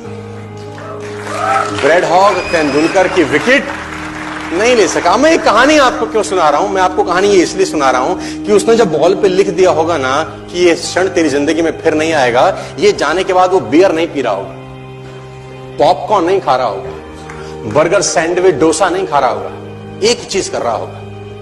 क्या कॉन्फिडेंस रहा होगा एक लाइन लिखने के बाद।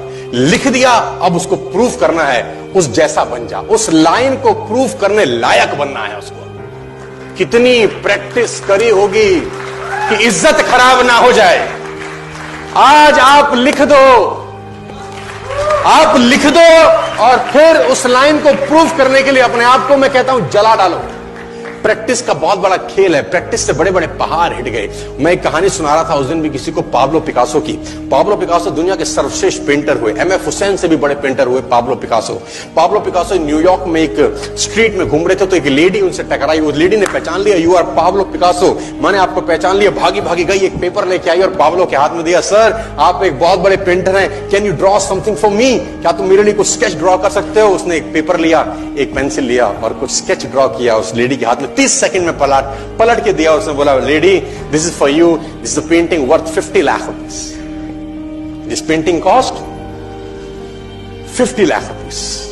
लेडी को तो विश्वास ही नहीं हुआ कि how a person paint a painting in just 30 seconds worth rupees 50 lakh. तो वो लेडी गई, 3-4 जगह से उसका रेट पता किया। उसने बोला, it's a Pablo Picasso painting ma'am. उसने बोला, yes it's a Pablo Picasso painting. कितने का खरीदोगे? मैडम कम से कम 50 लाख रुपए हम आपके दे सकते हैं इसकी। Lady was shocked, my dear, she was shocked. 50 lakh रुपए की पेंटिंग 30 सेकंड में। उसने पता किया पाब्लो पिकासो कहां रहते हैं। ढूंढी एग्जीबिशन कहीं थी पाब्लो पिकासो की। ढूंढते ढूंढते पाब्लो पिकासो के पास पहुंची। सर आपने मुझे पहचाना, मैं वही लेडी हूं, मैं आपको मिली थी, आपने मेरे लिए एक पेंटिंग ड्रॉ करी थी 30 सेकंड में 50 लाख रुपए की। 50 लाख की है सर। उसने बोला, यस आई नो, मैंने बनाई है। उसने बोला, सर मैं सीखना चाहती हूं 30 सेकंड में 50 लाख की पेंटिंग कैसे बनाई जाती। पाब्लो ने कहा, लुक मैम, जो पेंटिंग आपने 30 सेकंड में 50 लाख की बनी हुई देखी, उसको बनाने के लिए मुझे 30 साल लग गए। 30 साल लग गए। It took me 30 long years to draw a painting worth rupees 50 lakh rupees in just 30। ये कुछ भी कर सकता है सर। मेजर ध्यानचंद को हॉकी का जादूगर बोला जाता है। हॉकी खेल रहे हैं, प्रैक्टिस किसके ऊपर करते हैं? पटरी के ऊपर।